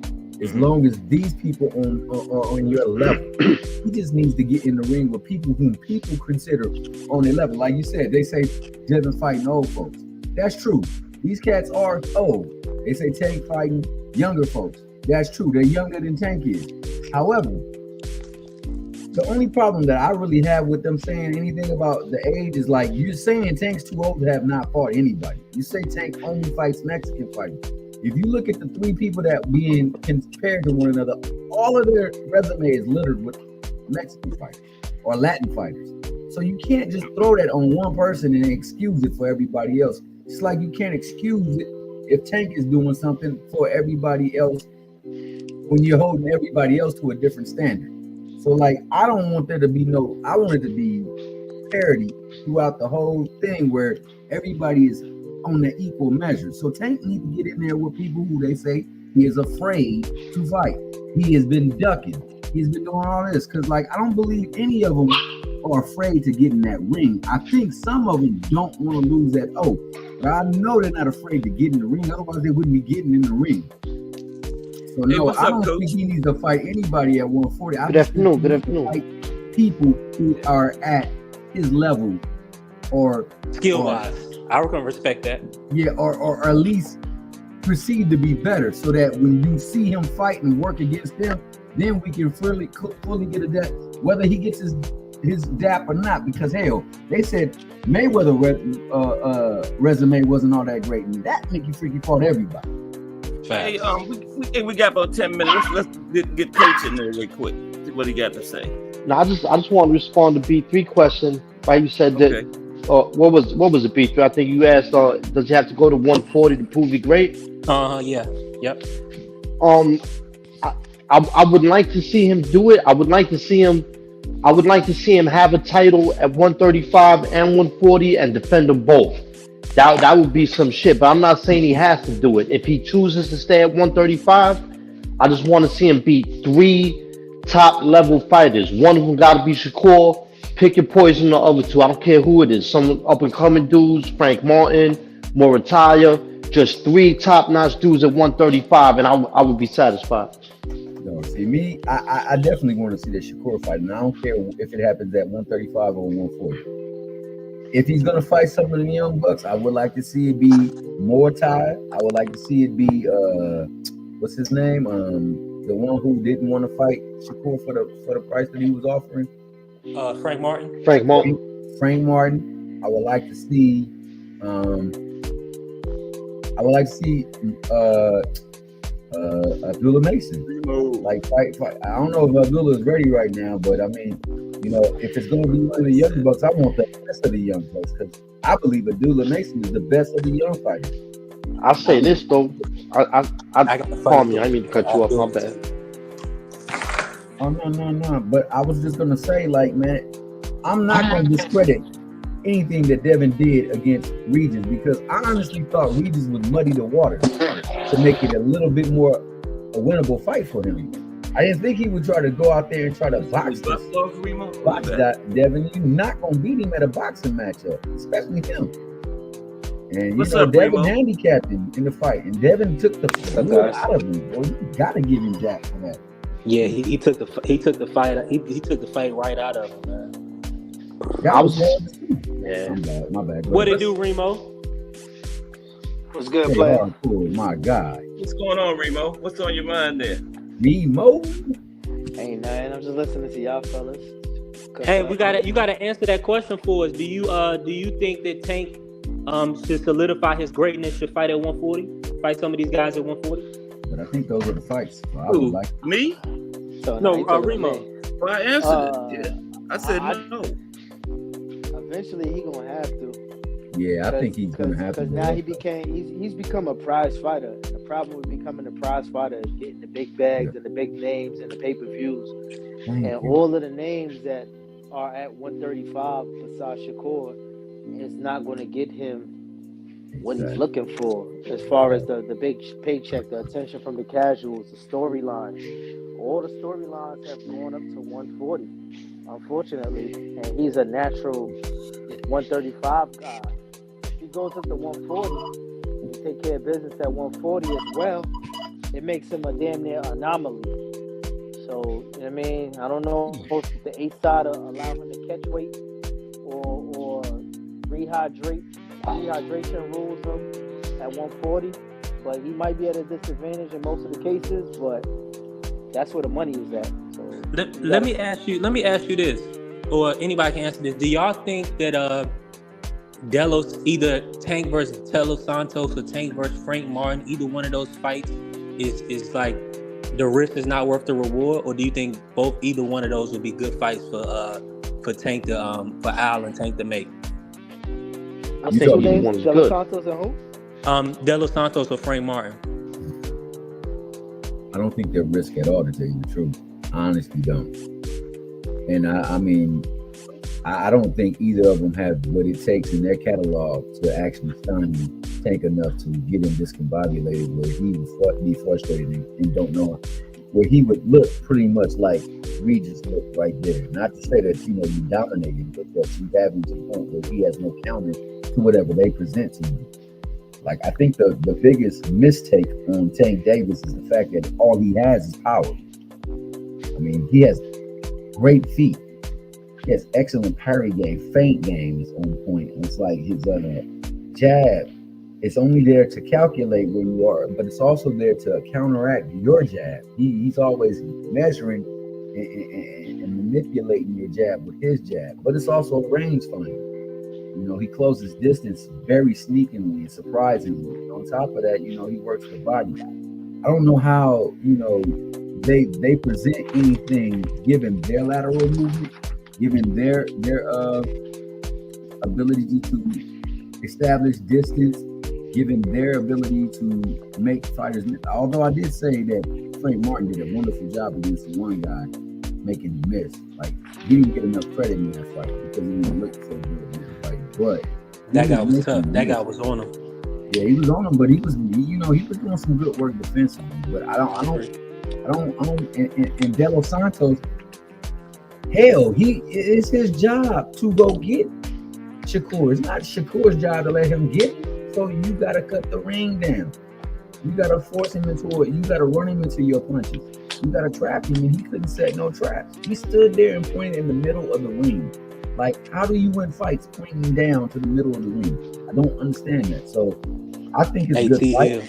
I think it's good fights, but I don't think it's like, I don't know. I think Frank Martin got value for him. I think Frank Martin got value for him because they say it's a contingent of people who are saying that he don't fight black fighters and he don't fight fighters who got fast feet who move well. Well, Frank Martin moves well, and last I checked, he was black, so that would give Tank a chance to shut that up. Yep, 100. I'm 100% with you on that. And me and Tampa Tommy, we was talking, or he knows how I felt about Shakur's performance, and I actually I rewatched the fight, and De Los Santos, he did a piss poor job of cutting the ring off. But another thing is that if y'all go back and watch that fight, the only really argument that you can give Shakur or critique you can have for Shakur is that he didn't let his left hand go. He just didn't throw it. I mean, that's the only. Other than that, he was literally walking De Los Santos down with the jab a lot of that fight. And he deserved to win that fight. Yeah, he definitely deserved to win. I agree with that. I felt that he did 3 of the criteria better than he did. I don't think any of them were aggressive. But you know what comes with a new element of Tank that a lot of people fail to realize now? He's like a mega star, right? Aside from him just being a performance-based guy, he's been around them big lights, and a lot of motherfuckers freeze up when the lights is on. And neither has Frank Martin or De Los Santos been on the big stage. Ryan was on the big stage, and you know what I'm saying? Like that. I've seen LeBron James, the biggest star in the world, still be sitting there biting his nails because he about to go play basketball. Mm-hmm. You don't get nervous around a dude like Tank. You turn your lights off by the time you figure it out. De Los Santos scared to cut off the ring against a dude like Shakur. Imagine somebody hitting you with some shit coming back. Tank will crush him. Tank will crush him early. No question. You 100% right. Like 4 rounds. That'd be like 4 rounds. You 1,000% right, bro. Because like you just said, like I seen LeBron James, and he's a superstar, man. That moment got big when they went against Golden State. He shied away from the matchup with Durant when Durant was cooking. Yeah. He shied away from it. But that's an internal confidence thing, like, you know what I'm saying? And you see Tank is in the ring laughing, and it's like he's sparring. He's enjoying every moment in that ring. He's seeing everything. Frank Martin, that's the only critique, bro. He had to get a knockdown in his last shit to really toughen that one out. You don't play the last second shit with Tank, because he gonna last second you into some shit, and he'll end it. By the time you look up at the lights, to the ref done called it. The only thing I haven't seen out of Tank yet, and I'm quite sure he can do it, is get off to a faster start, right? Because if you remember, that's what they're saying about Terrence Crawford. He can't get off to a slow start like he does, but he got off to a fast start against Errol Spence. But if Tank got in there if Tank did get in there with Devin Haney, I think that's the one thing he got to change. He got to get off to a fast start. You can't give rounds away to Haney. I'm sorry. It's no guarantee you're just gonna clip him with some hard shit and put him out. He might survive. He might survive that once or twice. You might not get to him enough if he gets into a rhythm. You know what though? That's a fact.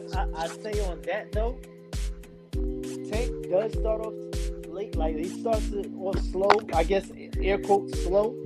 But he's just picking up on rhythms. He's picking up on he's calculating what you like doing. And then out of all of them, he can change the pace of a fight in 2 rounds. Hell yeah. Say like Devin's down. I don't know what attributes Devin has to really get 2 to 3 rounds back. in a span of 2 rounds. Because Tank can knock you down and get a 10-8 round. And then he's back up top. Like I really don't know if Devin has that.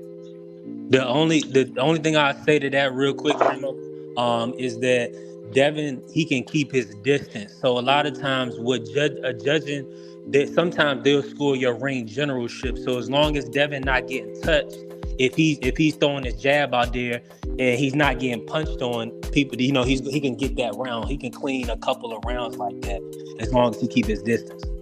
I agree. I wouldn't disrespect Devin and say that, you know, he's not going to be able to stay away from Tank. But my question would be, for how long? That would be my question. Devin Devin gonna go into that fight with a 15-round Tank, maybe 20. Shoot. No, I'm not saying that he won't. But we've always seen Tank figure it out and find a way to close that gap. And to Tommy's case, remember, younger Tank used to just walk in the ring and start wrecking shit. Like, you know what I'm saying? I think being under Floyd kind of told him, like, you know, patience. You got a sub missile in your pocket. Now he's gonna have to get off quick against Dev. Weigh him down a little bit. But what we see Tank start doing, rather than when he was younger, he was strictly headhunting. Now he take a body attack. Now your body, you either gonna take it to the body or you gonna take it up top on the jaw. We seen him knock him out both ways. So you got to choose your poison with the man. And now he's poised because now he's enjoying this shit because he know he's coming in there in camp really in shape. So he has a chance to game plan with Kenny and Coach Cal. Yeah, it's not a fat camp no more. Yeah, it's not a fat camp no more. Yeah, agree.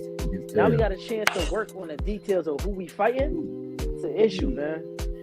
That's why I say the fight happens at 140, but he shouldn't put on too much weight. You know, he got to go in at the weight that he can actually move around and still strong at. You know, I got Tank if it happens. But I will say this about his time with Mayweather too. I think he realized he has to gauge his opponent and how you approach them, how you effectively counter their greatness or the best attributes they have. And I think he knows that about Tank, and I think he knows that about Shakur. He has to fight them differently than he has to fight other folks because they present different challenges and complications for him that he has to engage. That's why I'm not mad at people say that they don't want to see a fight with Shakur. I would love to see a fight with Shakur because if he does that to what he did to De Los Santos, Tank got to figure that ish out. If you're great, you got to figure that stuff out. That's one of the things, part about boxing. I think he came into it. My bad. I think a lot of the other fights he came into it with a game plan to counterpunch.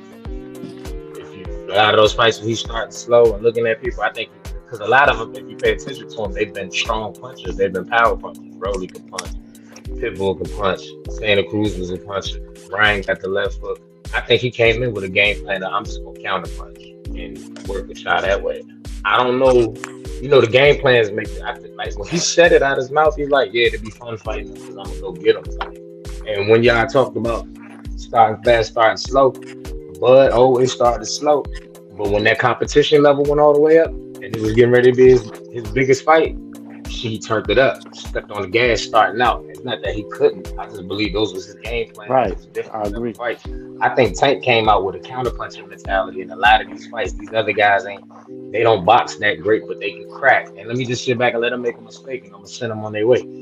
With these other guys, where they're more boxers first, I think Tank can have a whole different mentality going into the fight. Meaning like more aggressive? Yeah, like direct, not quote unquote exactly how Bud did it, but the same exact thing as far as Bud came out southpaw and came out coming. You know what I'm saying? Like you never really seen Bud do that before the fight. He usually don't switch to southpaw until about the third or fourth round, and then in the middle of a round switch back. But now I'm coming out this way. You know what I'm saying? Like, because this is a different level of fight right here. I can't toy with my competition a little bit. If you look at Tank's last fighters, they might not be the best boxers, but every last one of them hit you with a punch to send you on your, you know what I mean? Send you on your way. Yeah. Devin and Shakur, just the way you said. Devin and Shakur don't present that to me. You know what I'm saying? So, and they not sloppy boxers like some of them guys. Instead of saying, I'm just supposed to sit here and let you make a mistake and download the data and know how. I be when you watch Tank fights back, I be telling people this. Just look at the fights that's on YouTube. after knowing how the fight ended, you can look back at the fight and be like, man, that nigga was setting that up for 3 rounds before they even caught him with that. But you can see where he was trying to get to it earlier. Once you see the outcome of the fight between the Rolly fight, between the Rolly fight and the Santa Cruz fight, you can see he was trying to work that uppercut in the whole damn fight. Like he knew that was gonna be the punch to send him out the way. You know what I'm saying? Like, but I believe that's from him sitting back. Hey, let me say this real quick, man. I know a lot of us people that rock with Tank, man, we really either can't see him getting clipped, or we just think we know he's got a granted chin. He's never been hurt, but we don't look at him as a fighter that would care about a stiff jab, or we believe that he gonna slip every jab and be able to like Tank. The people that don't believe that is Al, Floyd, Tank. You know what I'm saying? They not trying to be in there with no Shakur, no slick boxer, nobody that can jab and keep their distance. We as fans believe that irregardless of the matchup, Tank 9 times out of 10 is going to get to him and stop him. That's what most of the people believe.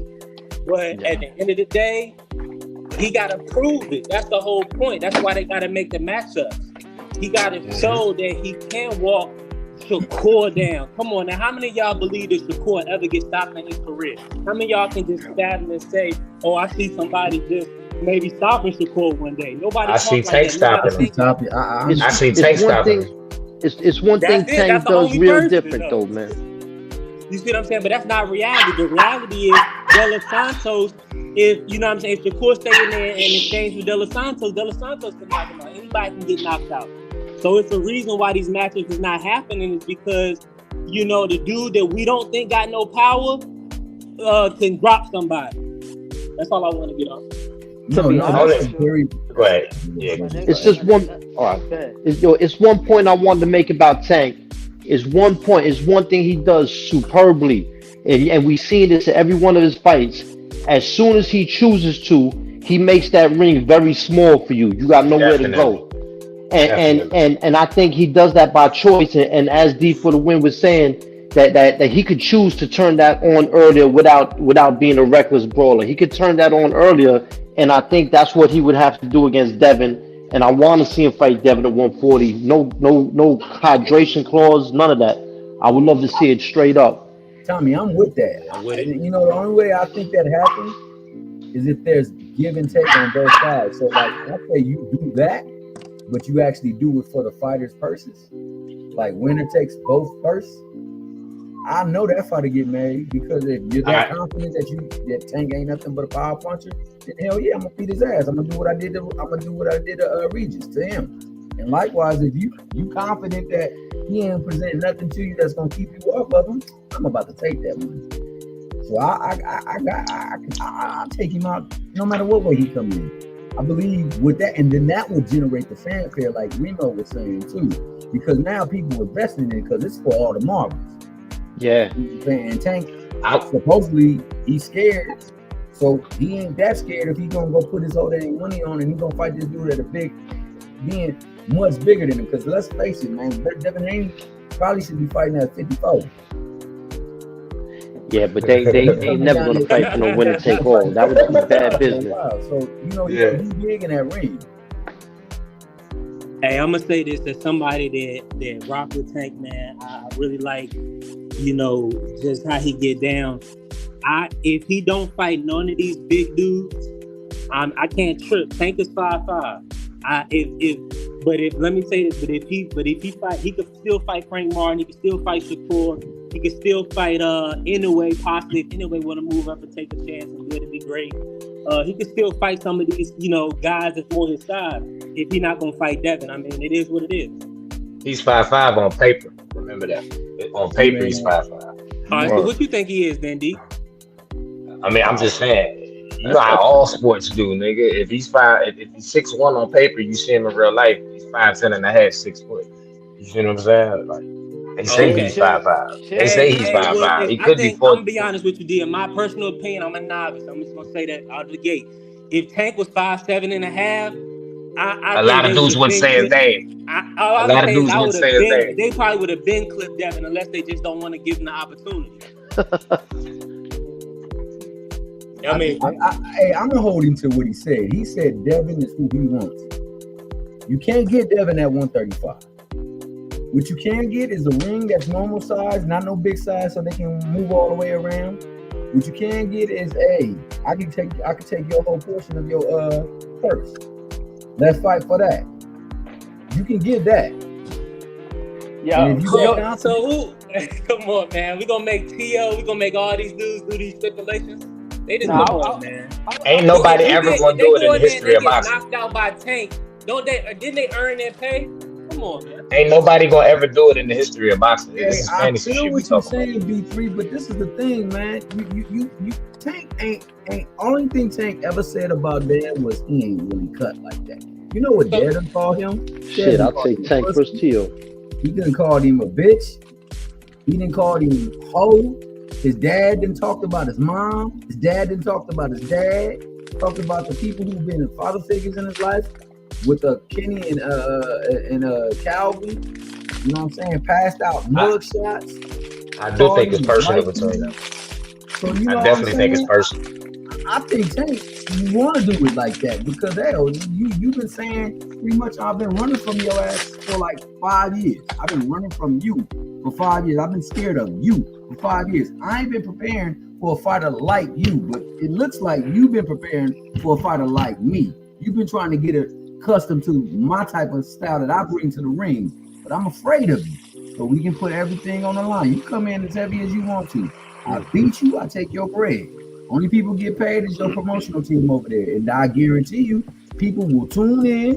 People will want to see that fight no matter what nationality they are. And, you know, you got to stand on principle. But now he's going to be able to. Hold on. Bill Haney is not going for that. Y'all know that nigga. Yeah, hell no. It's a fantasy fight. Nobody's going to do it. That shit sound good, but he ain't going to take all his bread. Like, a certain percentage, maybe, because it might attract, but like, the whole shit, nah, he ain't gonna do that. No. Okay, like you said then. Okay, like you said. Give a guarantee. And for the rest, that's the winner takes all. Oh, that back end money off the pay-per-view? Yeah, that back end that they ain't used to seeing. That bread, the winner takes all.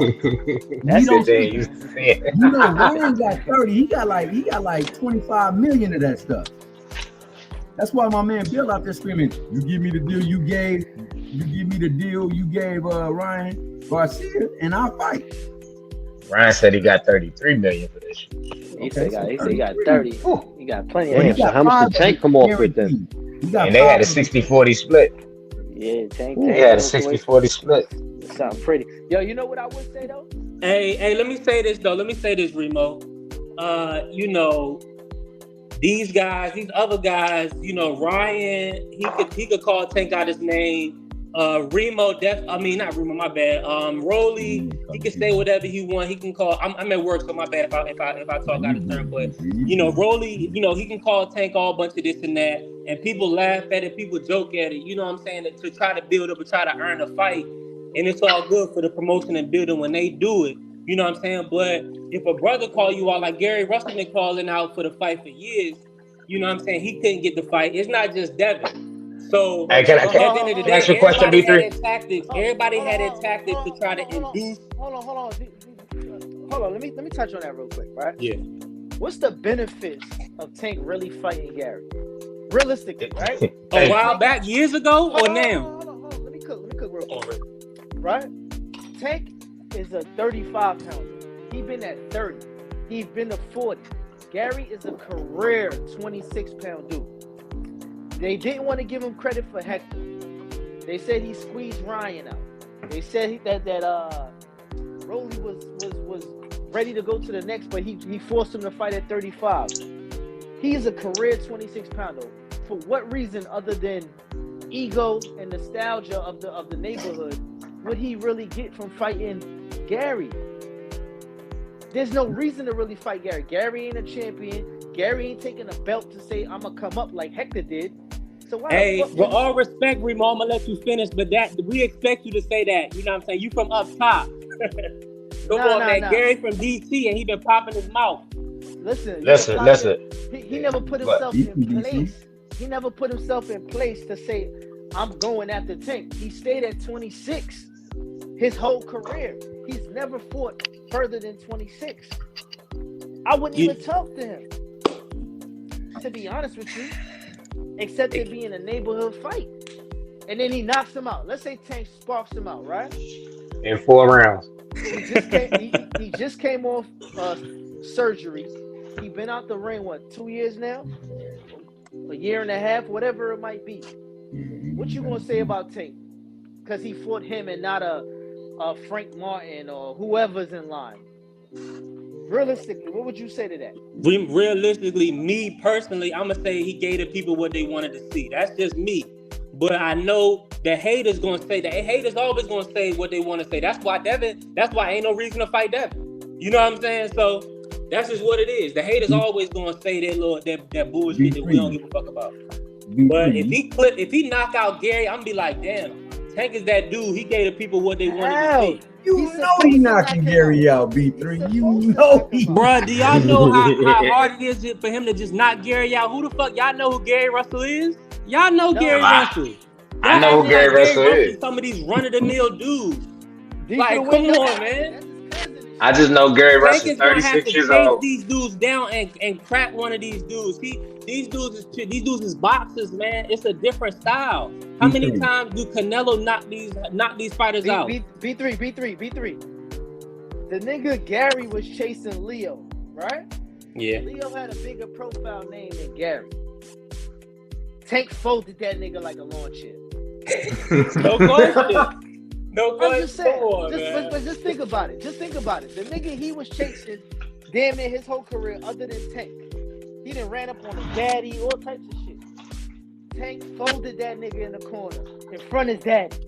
Come on, man. Like, hey, wow. Remo, I get you. And this is why I don't want to ever come off on this side. I just want to see Tank fight the best fighters. Like, look at it like this. Gary wouldn't be the best, bro. I literally asked Bernard Hackett this. I just asked him, and I wasn't even being out the way. I was like, who do you want to see Tank fight? This is a sport of boxing. Now, if it's a personal thing that, well, this person we don't care about him competing against this person, that's something personal. I'm talking about competition. So if I see Tank clipping these dudes, I'm betting every time him clipping the dude. I'm making money. I know he gonna clip the dude. That's it. A minus 156 or something like that for the clip Ryan? Come on, bro. Come on. That's minus 156. Come on, bro. Like, what are we talking about here? All we want to do is see him. We want to see him clip the top names. All of the top names. Everybody should want. Minus 156 was actually good. Tank should be not minus 600 for a knockout. Bad. So that means Vegas had that fight close because Tank was only negative 300 for the win, and Ryan was only plus 250 for the win. That actually was a lot closer of a fight by the Vegas odds than people. Since Bill Haney just said that when he said the number of your fight should resemble the odds of Vegas, I laugh at that because in Tank's last fight, that was one of the closest odds you've seen for a Tank fight. To be fair, easy money. To extrapolate on his point, like most people thought that Ryan had a chance to beat Tank. Like a lot of people thought that he was. A lot of dumb people. Yeah, I know, but it was very few people who thought that Regis would win. They thought that he could win. But there were people who really believed Ryan was going. Yeah, Ryan was gonna win. Yeah, he was bigger, and he was faster, he was bigger, and he can hit harder. Remember that is like Tank get hit a lot. So they believed that he was gonna get hit, and he did. He took Ryan's punch flush 3 times. It didn't move him. That weigh-in was 50-50. That crowd at the weigh-in, I was there. That weigh-in crowd was 50-50, bro. Like, it wasn't just all one-sided. That was like a split crowd. AOD. Can I get on your VIP list, dog? You be everywhere, boy. Hey, now listen, man. Listen. Talk to me nice. He gave me the layup because the first fight was in DC. That was my first time going to a pay-per-view fight live. So I'm like, I didn't think Ryan was really gonna beat the nigga. I was just surprised Ryan fought him. I said, damn, after all these years, this boy really made the fight happen. Like, I gotta go. Come on.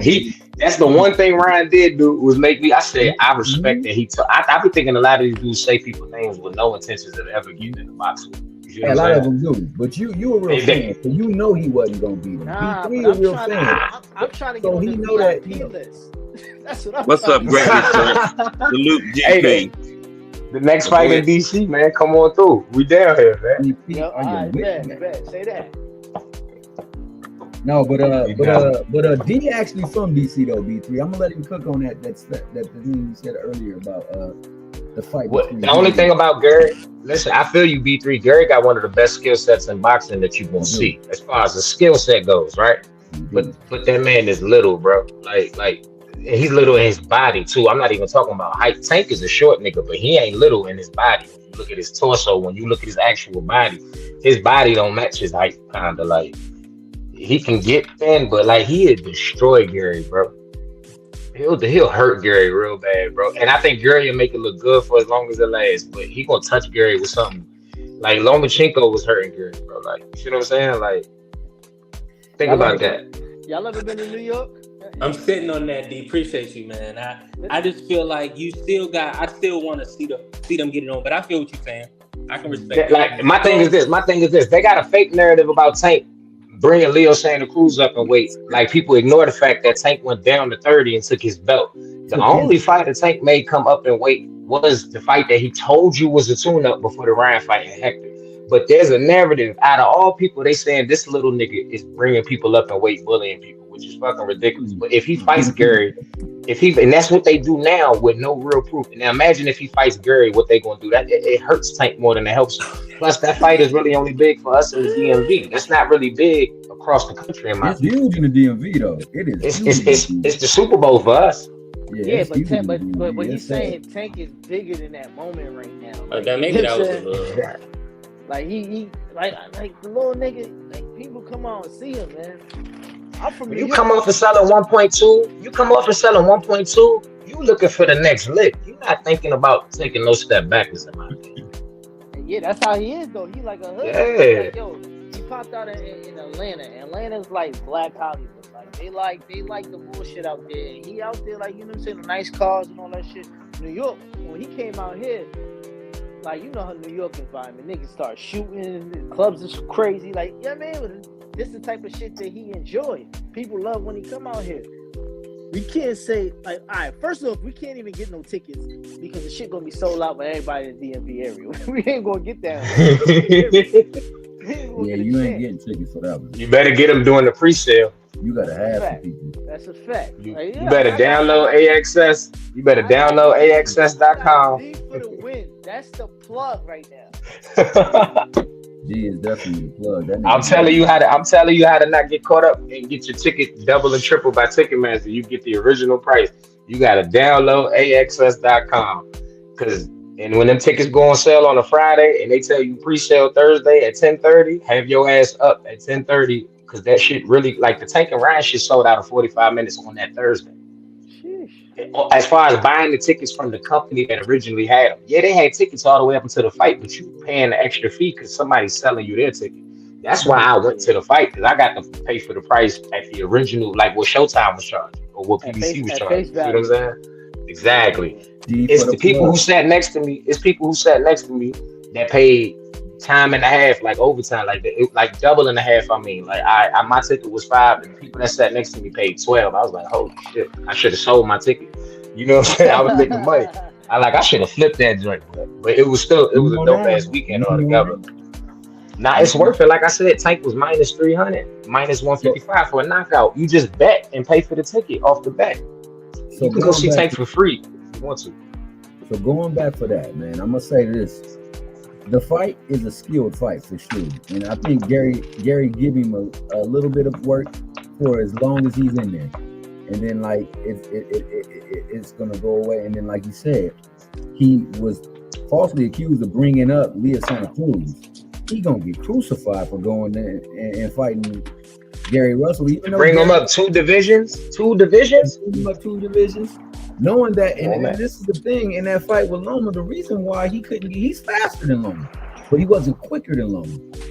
Loma was quicker than him. That's why he was beating him to the punch, because he was quicker at everything he was doing. And Loma's punches look like they had a better effect than whenever Gary landed. Like Loma looked like he had some sting on. Like Loma ain't cracking at 35, but that fight was down. Was that at 26 or 30 when they fought? That was at 26 when they fought, wasn't it? 26. Yeah, it was 26 when they fought. Loma was cracking at 26. He just ain't cracking at 35. Yeah, he's out of his stratosphere, but he's still skilled enough to compete with folks. It's just he ain't. Okay, gentlemen. Just do boxing is 4:30 today, so I hate to end this good cook, but I was enjoying this. But I will say this tomorrow. Yeah. Before we close out though, B3. Yeah, go ahead, T. No doubt, man. Devin Haney presents problems. He presents problems, and he's very disciplined, and he establishes distance very well, and he works behind that jab. That's something that they say Tank cannot navigate or manipulate, and that's why he needs to take that fight. Beyond the other reasons too, man, because like Remo said, most of the big fights have now went up to 140. There are very few fights at 135 remaining that are huge fights. And I don't want to see no damn Pitbull Cruz. If he fight Frank next and then fight Shakur after that, I don't want to hear nobody talk about my man. Hey, you won't hear? Hey, that'll be perfect. I mean, I'm gonna watch him regardless, but as long as he's competing against the top guys, that's what we want to see. Hey, B3, before we get out of here, right? Yes, sir. I just checked my order. It is gonna be here between the 15th and 24th. I'm just saying. I mean, you know what I'm saying? Double checking on my bet. That T-shirt.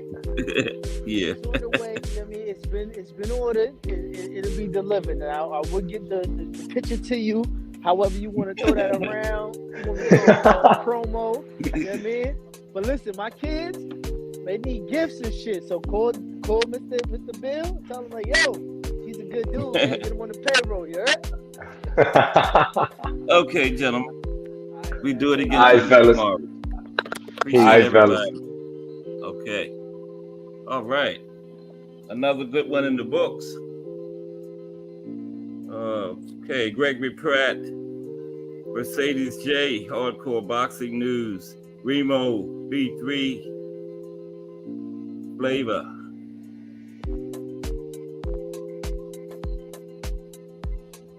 New Era Boxing, BN Boxing News, Beer Knuckles Boxing Talk, Thomas Hill, Fender Bender, D for the win, Mike Masick, Tim Layton, Thomas Morris. And my great panel, B3, D for the win, Remo, and the Thomas brothers, T Hill, Tampa Tommy. Appreciate everybody supporting my small channel. But guess what? You got to be small before you can be big, right? Gas Sports, y'all. I'm out.